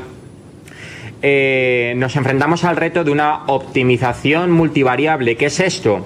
Bueno, pues ya hemos visto que a estos pacientes se les puede tratar de múltiples formas. Aquí estamos hablando de un tratamiento fisioterapéutico, pero también se habla de un tratamiento farmacológico. Bien, muchas veces el tratamiento farmacológico es muy complicado adaptarlo a un paciente. Nosotros podemos ayudar sin cargarnos el criterio médico, es decir, el médico es el último que tiene la palabra en estos casos, pero sí podemos ayudar a que se integren perfectamente tanto el tratamiento farmacológico, el tratamiento fisioterapéutico, hacer interfaces más amigables y más accesibles. Ya habéis visto que esa interfaz es muy poco accesible, es muy poco amigable, pero estamos en ello, estamos trabajando en que sea accesible para todos y por todos. Bien. Y quién sabe si incluir nuevas patologías que sean monitorizables desde la misma forma. Y el reto más duro con el que nos encontramos, pues el que persigue en gran parte de todos los investigadores en este país en estos días, ¿no? Que es el reto financiero, cómo conseguir esa inversión en investigación, que es una investigación práctica, muy aplicada, con una repercusión muy alta a nivel social, a nivel personal, pero que es difícil hoy en día y bueno, hay que llamar a muchas puertas y hay que hacer muchas cosas, pero estamos en ello y sin perder las ganas y sin perder el ánimo, ¿no? ¿Qué estamos haciendo ahora? Pues barajando vías de financiación por todas partes. Actualmente nosotros somos personal, pues de una forma u otra funcionario o contratado dentro de la escuela de fisioterapia, del hospital, de la universidad. Tenemos más o menos nuestras necesidades cubiertas, pero somos pocos y necesitamos pues más gente, más investigadores trabajando en esto. Lo buscamos y evaluamos vías de colaboración a través de donaciones o patrimonios desde empresas privadas, fundaciones, sociedades, la aportación de recursos. Una aportación de recursos muy valiosa es la de personal técnico especializado que quiera desarrollar horas de trabajo, quiera trabajar en actividades de este estilo. La financiación de becas de investigación. La investigación hoy en día se mueve por estas becas que sacamos en las universidades y que nos permiten incorporar a doctorandos en nuestras líneas que trabajan muy activamente y con mucho esfuerzo, ¿no? Pues buscamos esas vías de financiación que podamos financiar a esos doctorandos, ¿no? Y otras vías, cualquiera de las que se nos puede ocurrir, como acuerdos de comercialización, es decir, vamos a patentar, vamos a intentar comercializar y llegar al mercado, porque hay una demanda de un dispositivo de este estilo, pues vamos a hacerlo para que también verlo como una vía de financiación. ¿De qué financiación estamos hablando? ¿Estamos hablando de 2 millones de euros del rescate de Bankia y demás? No hablamos de esos valores ni muchísimo menos. Hablamos de una investigación, de una financiación en un principio básica que nos permitiría tener un dispositivo totalmente funcional y totalmente adaptado a un paciente que va a mejorar su calidad de vida y va a adaptar su tratamiento. Y eso pues evaluamos unos 27.000 euros. Luego estamos hablando de valores bastante reducidos para lo que es una inversión en investigación. Valores, una segunda fase de financiación, donde serían unos 25.000 euros adicionales, donde tenemos un sistema totalmente predictivo que nos permite realizar esa predicción de estados críticos con la suficiente antelación y con la suficiente robustez. Y una última fase adaptativa, donde el sistema se adapta a cualquier paciente, y hablamos de unas cifras de 40.000 euros. Luego no son cifras descabelladas, no son los presupuestos de la NASA, para nada, es algo más de andar por casa. Y os plantearéis, ¿y cuánto se tarda? La investigación es lenta, es gente que se dedica en el laboratorio a hacer cosas, pero hasta que lo vea el paciente. Bueno, pues esta primera fase que ya os he enseñado algo, funcionando, que es funcional, que se está utilizando, que lo utiliza Marian, es una paciente, y ha visto su calidad de vida no mejorada drásticamente, pero sí se ha impactado positivamente. Bueno, pues un primer dispositivo que se puede utilizar, estamos hablando de 6 meses, luego en 6 meses podemos tener un resultado muy práctico. 6 meses adicionales, y estamos hablando de un año, tenemos un dispositivo ya de fase 2 y todo el completo, de todo el pack completo de usar, de abrir y usar por el usuario son 2 años, lo que más o menos planificamos. Luego tampoco es una empresa como la obra del Escorial, ni mucho menos, sino es algo más rápido, ¿no? Y bueno, esta es todo lo que os traía yo por mi parte. Ahora me encargo de volver a encender el teléfono y que podáis jugar todo lo que queráis con él y interactuar. Muy bien. Muchas gracias. Bueno, nos hemos ido un poco de tiempo. Aquí ya sabéis que andamos medidos por también la parte del networking que está previsto a 1:30. Es decir, cuanto más nos liemos aquí, menos vais a comer después. Y de una parte, y en la otra parte, pues que hay mucho que preguntar y mucho que hacer ahí merendando, porque están los aparatos, se pueden tocar, se puede ver a la gente, se puede ver y hablar y escuchar con Marian, que fue quien no ha querido subir al escenario, pero quien nos ha proporcionado todo este taller. Yo quiero dar muchas gracias a todos a ella por haberlo propuesto y a todos vosotros por haber estado. Y simplemente una muy breve reflexión, que es eso, aunque os parezca mentira, tú has hablado de NASA y de cosas de estas, yo diría pues eso, de troicas y cosas de estas que nos cuentan todos los días y no sé qué. A pesar de eso, estas cosas se hacen en España y se hacen hoy. Y la segunda reflexión es que si alguien no entendía lo que es tecnología social, yo creo que esto es un ejemplo de por qué apostamos nosotros, desde nuestra humilde posición de fundación todavía pequeña, pues este tipo de cosas que realmente mejoran la calidad de muchas cosas de la gente, en este caso de vida, y en este caso pues bueno, supongamos, estoy seguro que vamos a tener más ejemplos que vamos a poder presentar de este tipo de tecnología, porque realmente la hay. Lo que pasa que, pues eso, entre todo lo que oímos todos los días hay que buscarlo, porque esto no nos lo cuentan. Esto hay que venir a verlo aquí, a este tipo de foros. Yo diría que, como esto estaba previsto a 1:30, si queréis, porque quede para la gente de internet, hacemos solo dos preguntas, así que las 2 primeras, y nos vamos después a cacharrear y a hablar y a tranquilamente lo que la gente que después, cuando oiga esto, se quedará con envidia, pues las próximas veces que vengan, siempre lo digo. Así que si queréis un par de preguntitas nada más. Yo es una pregunta y una sugerencia. Mirad, el proyecto tecnológico presentado y aplicado concretamente a la fatiga crónica me parece interesantísimo, pero mucho más interesantísimo en cuanto que este biofeedback que conlleva, este electrocontrol del biofeedback, podría ser interesante para otras muchas cosas como la diabetes y prevenir pues, un coma hipoglucémico o cosas similares. Mirad, esa es porque yo soy fisioterapeuta del pasado siglo, era un poco anticuado, pero ya también había tecnología. Y un problema que teníamos los profesionales fisioterapeutas ciegos es que no había adaptación de las máquinas. O sea, las máquinas de electromedicina con la capacidad de ejercer el biofeedback eran inaccesibles para los funcionalmente ciegos como yo. Ahora hay gente que ve mucho, pero antes veíamos muy poco.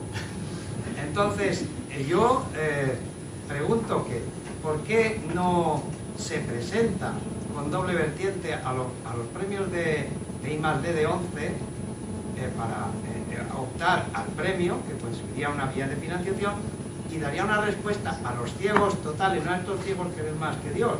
O sea, yo digo a los ciegos que no vemos para leer, para que el ejercicio de su profesión, incluso porque yo ya estoy jubilado, pero exactamente, pero me parece interesantísimo que contemplase esa vía, no solo como solución para los pacientes y los técnicos para controlar a los pacientes, sino para los profesionales fisioterapeutas, los ciegos, que los hay ya, pues para ejercer mejor su profesión. Gracias. Bueno, los premios de la ONCE, mientras esté la escuela de fisio no se pueden presentar, pero sería premiarse a sí misma. Bueno, Eso quedaría muy feo. Bueno, que se busque... No, pero el proyecto, supongo que lo desarrollan electrotécnicamente, o sea, quiero decir... Y gracias a Dios hay muchos premios también. Había una doble respuesta. Que se puede ¿Es una presentar. sugerencia? Ahora... ¿Algún comentario? Yo como fisioterapeuta también de la ONCE, aunque yo me temo que soy de esos que ven más. Que ver como Dios. De los que ven más, ¿no? Bueno, simplemente comentar que nosotros, desde luego, nos hemos planteado todo tipo de vías de financiación y está dentro de nuestras opciones. Vamos, nosotros vamos a llamar a todas partes. Y desde luego creo que haces un apunte interesante porque, claro, nosotros aquí nos hemos centrado un poquito en el síndrome de fatiga crónica, pero somos muy conscientes de que este aparatito tiene muchísimas aplicaciones. Eso es lo que también es interesante de él. Claro, muchas aplicaciones. yo como colaborador absolutamente fan y además y como introduciendo a la fundación nuestra en la modestia que tiene, que de momento es una fundación con pocos recursos, en el tema desde que María me lo presentó, pues es de las primeras cosas que vi. Digo, es que esto, claro, tiene otras vertientes y se puede utilizar para otras cosas. De hecho, en la intro os dije un poco que, pues eso, que yo me había visto mi electro en un iPhone y además es que casualmente, además no lo han hecho no lo habían intentado, pues que casualmente lo estaba viendo con Mariana y era accesible con el VoiceOver, por ejemplo, hablando de personas ciegas, ¿no? O sea que, claro, vemos el cielo abierto, decís que aquí, bueno, en este caso el ciego abierto. Claro, hay muchas cosas que se pueden hacer a partir de aquí, por tanto, son otras vías para buscar financiación. Yo, desde luego, con mi apoyo contáis, pero no ese apoyo moral, quiero decir, lo que se puede hacer y donde necesitéis una fundación, pues aquí tenéis, hay ahora cuatro patronos somos, o sea que vamos, ahora mismo presentes, o sea que seguro. Una segunda y última, que si no nos quedamos sin merendar, chicos, eso es importante. ¿No se habéis planteado el usarlo como prueba diagnóstica? Quiero decir, como ayuda al diagnóstico. Vamos, en el prototipo que hemos usado con Marian nos ha ayudado. Es como si fuera prácticamente una mesa basculante portátil de 24 horas. ¿No? En la vida real del paciente y no lo que hacemos en el laboratorio, digamos, en la prueba, que son X minutos de prueba. Claro que nos vale. Sí, si me permitís, yo soy la famosa Marian. Aparte de agradecer a estos señores, pues hay una cosa que ha dicho José que no es del todo cierta, que ha dicho que esto puede ayudar un poco a mejorar la calidad de vida. No, o sea, mi calidad de vida ha mejorado drásticamente. ¿Por qué? Porque yo antes no sabía cada día pues si estaba, por ejemplo, en condiciones de salir a dar un paseo con mis hijos. ¿Por qué? Pues porque me he encontrado que salía corriendo detrás de uno y a los 10 minutos me caía al suelo. Entonces mis propios hijos me decían, mamá, ¿pero qué haces? Y yo decía, uy, que me he tropezado, pero yo no me he tropezado. Entonces con este aparato yo más o menos he establecido y he aprendido, que es para lo que lo estamos utilizando, pues he aprendido cuáles son mis horas que me dura la medicación y qué cosas puedo hacer y qué cosas no puedo hacer. Y eso me ha dado una mejora en la calidad de vida, o sea, absolutamente espectacular. Y los médicos, bueno, aquí el doctor Casas es pediatra, no es mi médico, pero tengo que decir que fue y que me puso de pie insistiendo en que probáramos una medicación, que es un vasoconstrictor, ¿no? Más o menos, y que obviamente tiene unos riesgos muy elevados. Y entonces el internista que me trata habitualmente fue tajante, dijo, vale, te probamos la medicación, sí, solo sí, estás monitorizada 24 horas, para que podamos pues medir y tomar, bueno, porque nos hemos encontrado en, no sé, situaciones de 30 o menos de 30 pulsaciones que ya son situaciones casi de riesgo vital. Entonces, gracias a este aparato hemos podido usar esta medicación. Gracias a esta medicación yo tengo ahora pues 4 horas en la mañana y como 2 o 3 por la tarde. Entonces, sinceramente, para mí hay un antes y un después. O sea, esto es como mi silla de ruedas. No, es verdad, aquí Diego lo puede corroborar. Yo antes necesitaba pues asistencia para trasladarme a los sitios y ahora voy de pie.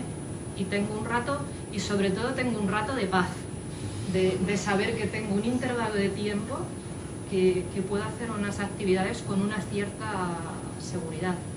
O sea, la razón de no subir al escenario hoy es que a estas horas, de las 8 o las 9, ya el famoso cutrón empieza a perder efectividad y cualquier cosa puede pasar. Y la otra que hemos aprendido es, pues bueno, ¿para qué vas a hacer un esfuerzo innecesario cuando tienes a estos estupendos profesionales que han hecho una exposición desde mi punto de vista magnífica y que lo van a contar mejor? Pues gracias a eso mañana no voy a estar 2 días en la cama. Lo estarán ellos, que se han pegado la paliza para prepararlo, pero de verdad muchas gracias y que sepáis que estas cosas, o sea, realmente ayudan a la gente, que es lo que hace falta, y ahí es donde tiene que ir el dinero de la investigación, ayudar a las personas, ¿no? Eso hay menos, creo yo. Pues nada, lo dicho, muchas gracias a todos. Ahora seguimos con preguntas y respuestas y hablando fuera. Y nada, los próximos, pues la gente venir, porque os vais a perder toda esta parte que es no más interesante, pero desde luego más dinámica y que obviamente sería difícil de realizar y de grabar. Gracias a todos y esperamos el 12 de diciembre.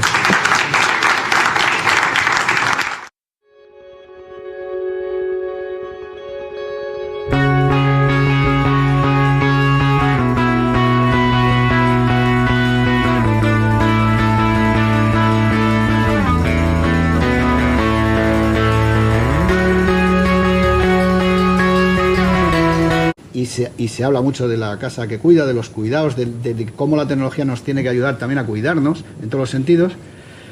Y es que yo creo que este faltaba, y entonces antes de Navidad lo vamos a tener. Y además lo vamos a tener con la Asociación de Afectados por el Síndrome de Fatiga Crónica. Ahora os contará bien lo que es María Matallana, que está aquí a mi lado, y que va a presentar desde el paraguas o desde el punto de vista, desde el scope de esta asociación, una serie de cosas que se pueden hacer con tecnología para mejorar la vida de personas que realmente pues lo tienen, por lo menos aleatoriamente raro. Yo no voy a decir ni si difícil ni fácil, pero sí que es pues un poco quizá con la diabetes o cosas así, síndromes o cosas que requieren desde luego que la tecnología pueda ayudar mucho y donde la tecnología realmente se hace social. Así que bueno, yo no me enrollo más. Bueno, pues buenas tardes a todos y muchas gracias por venir.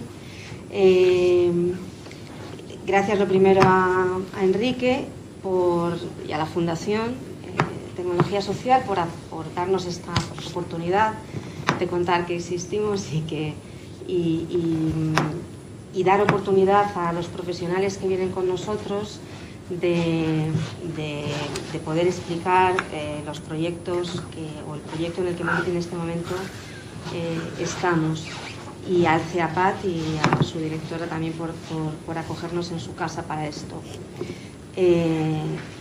SFC Madrid es una asociación de afectados por síndrome de fatiga crónica y por sensibilidad química múltiple. Es una asociación de personas afectadas directa o indirectamente por estas enfermedades. El síndrome de fatiga crónica y la sensibilidad química múltiple son enfermedades que a menudo se dan juntas, no siempre, no necesariamente. Son enfermedades de origen orgánico, crónicas, multisistémicas y la mayoría de las veces incapacitantes y también un poco desconocidas y también un poco dentro de lo que se llaman enfermedades emergentes, ¿no? Es muy mala hora para mí, perdonadme el tono de voz porque me noto que estoy como muy baja, pero puesto que soy enferma también. SFC Madrid tenemos 3 líneas, tenemos una vida relativamente todavía corta, de 3 años, pero hemos crecido mucho, tanto en actividades como en actuación, como en socios. Tenemos una línea de acogida y orientación a personas que tienen sospecha de diagnóstico y a personas que ya están diagnosticadas. La acogida y orientación es médica porque no hay muchos especialistas y no hay tampoco muchos médicos en este momento que tengan un control más profundo de la enfermedad como para poder orientarla y orientar su tratamiento. Entonces, orientación médica, orientación jurídica, precisamente por las dificultades que tenemos.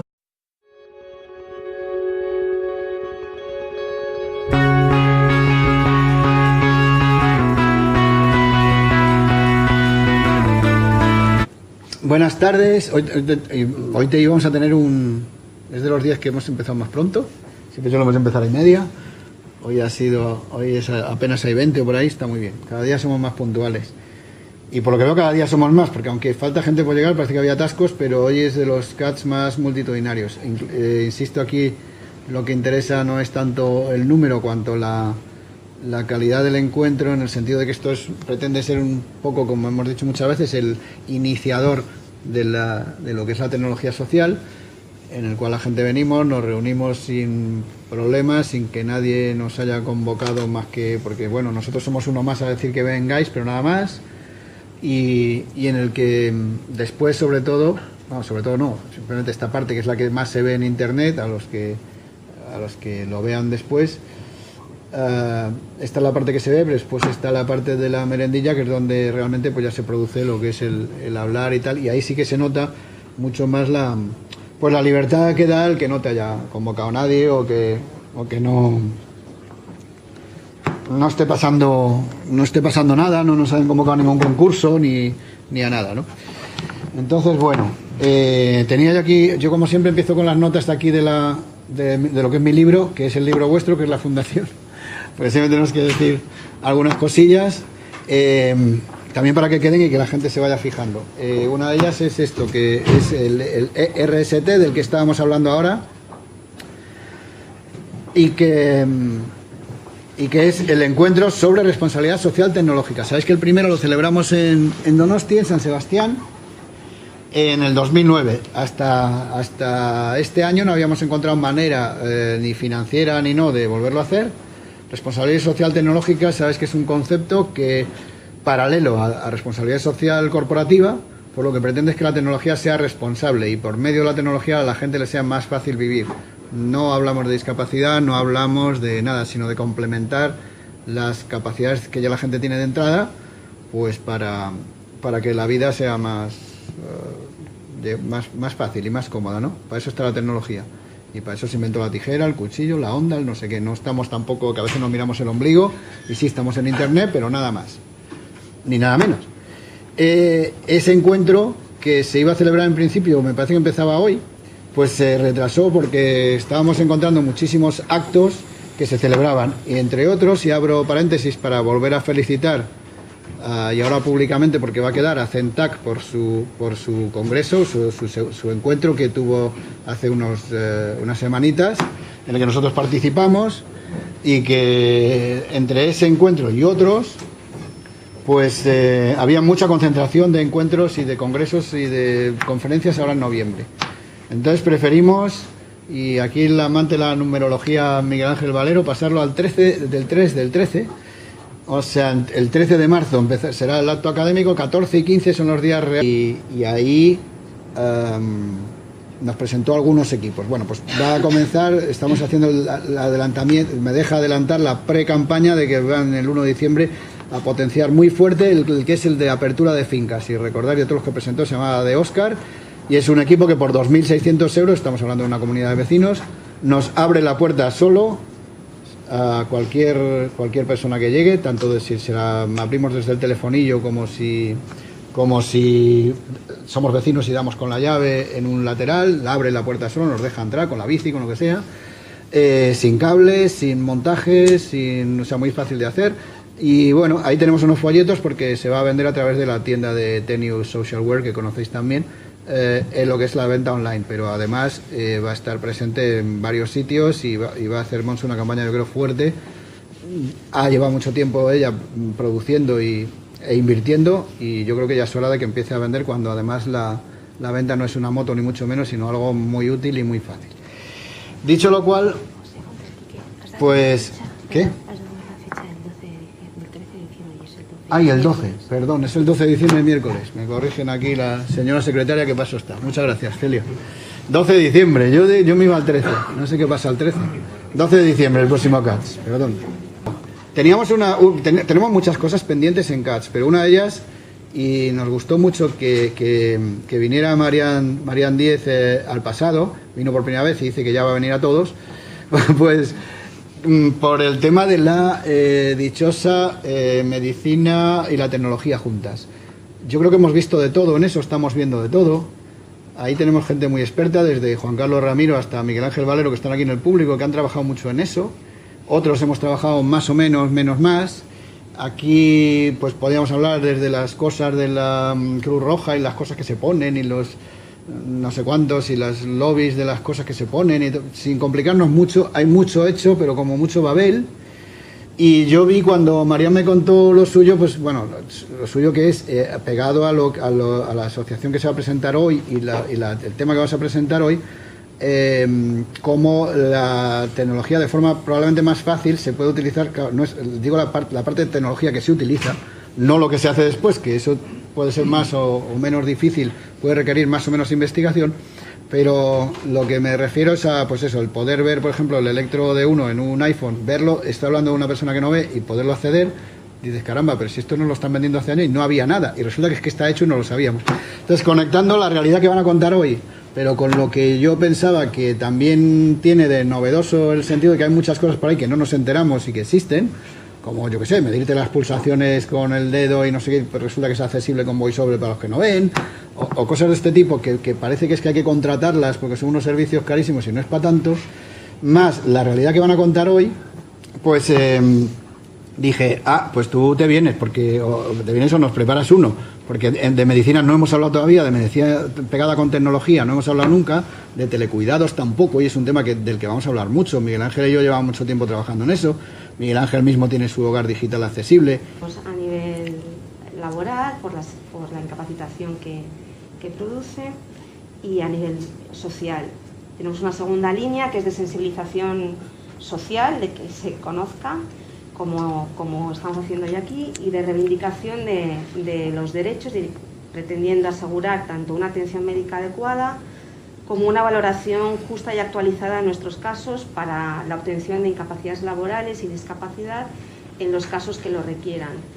Pero en este momento las cifras que se manejan es que en 5 años el 90% de los enfermos pasados los primeros 5 años requeriría una incapacidad laboral, tanto por la fatiga, bueno, la sintomatología, he dicho, es multisistémica, es muy grande, pero se muestra como en 2 grandes formas, que es la fatiga física y la fatiga cognitiva, y no sabemos cuál es peor o cuál nos parece más desesperante, pero bueno, procuramos hacer estas acciones con otras asociaciones que tengan los mismos fines que nosotros, pues que las hay, tanto a nivel local como a nivel nacional y a nivel internacional.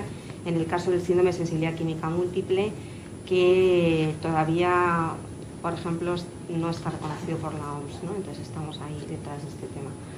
Y finalmente hay una tercera línea que es desarrollo de la vida asociativa con actividades y servicios para nuestros socios, como en todas las asociaciones entiendo que hay, ¿no?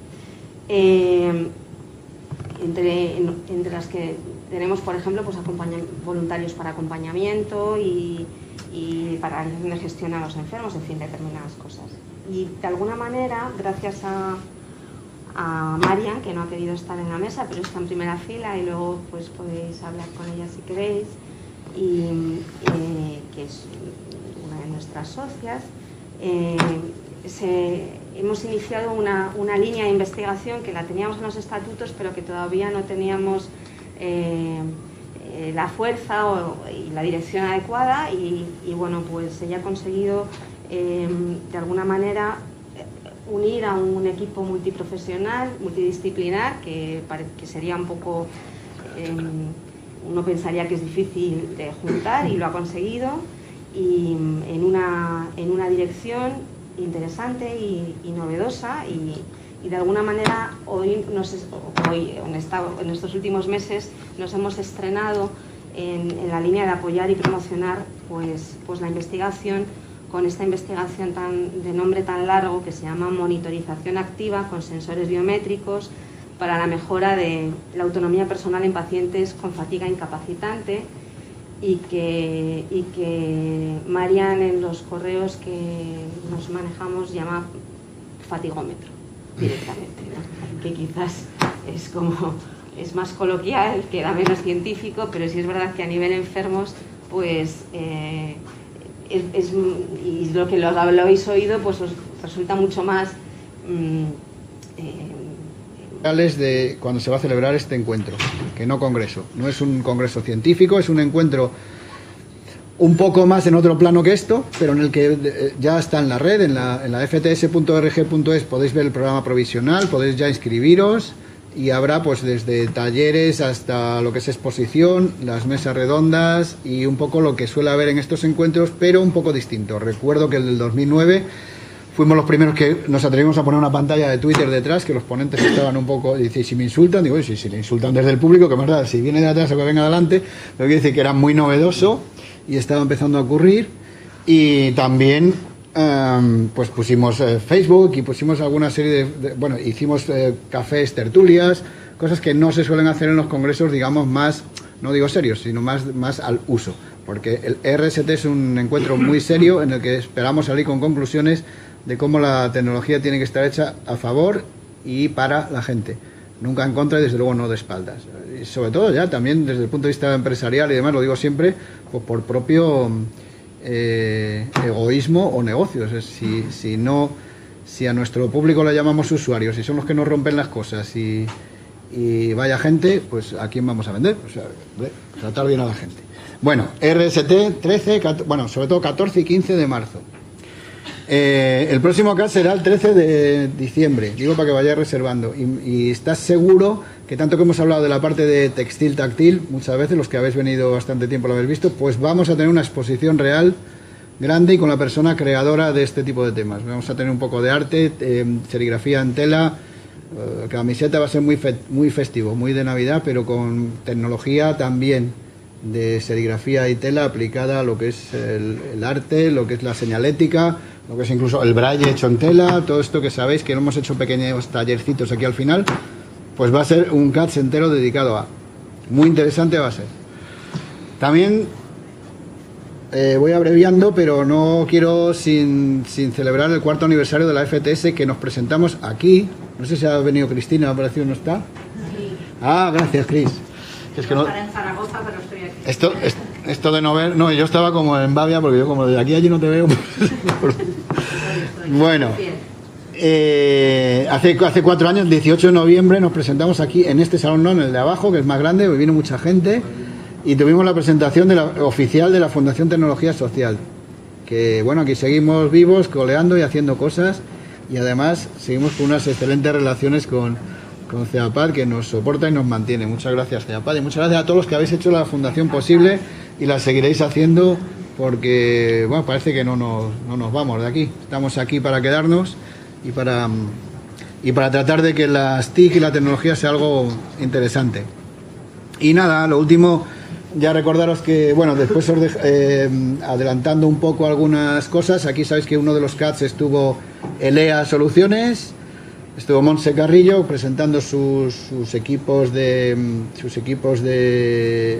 apertura de puertas, de Smart Kits, de tecnología fácil, barata, fácil de montar y demás. Y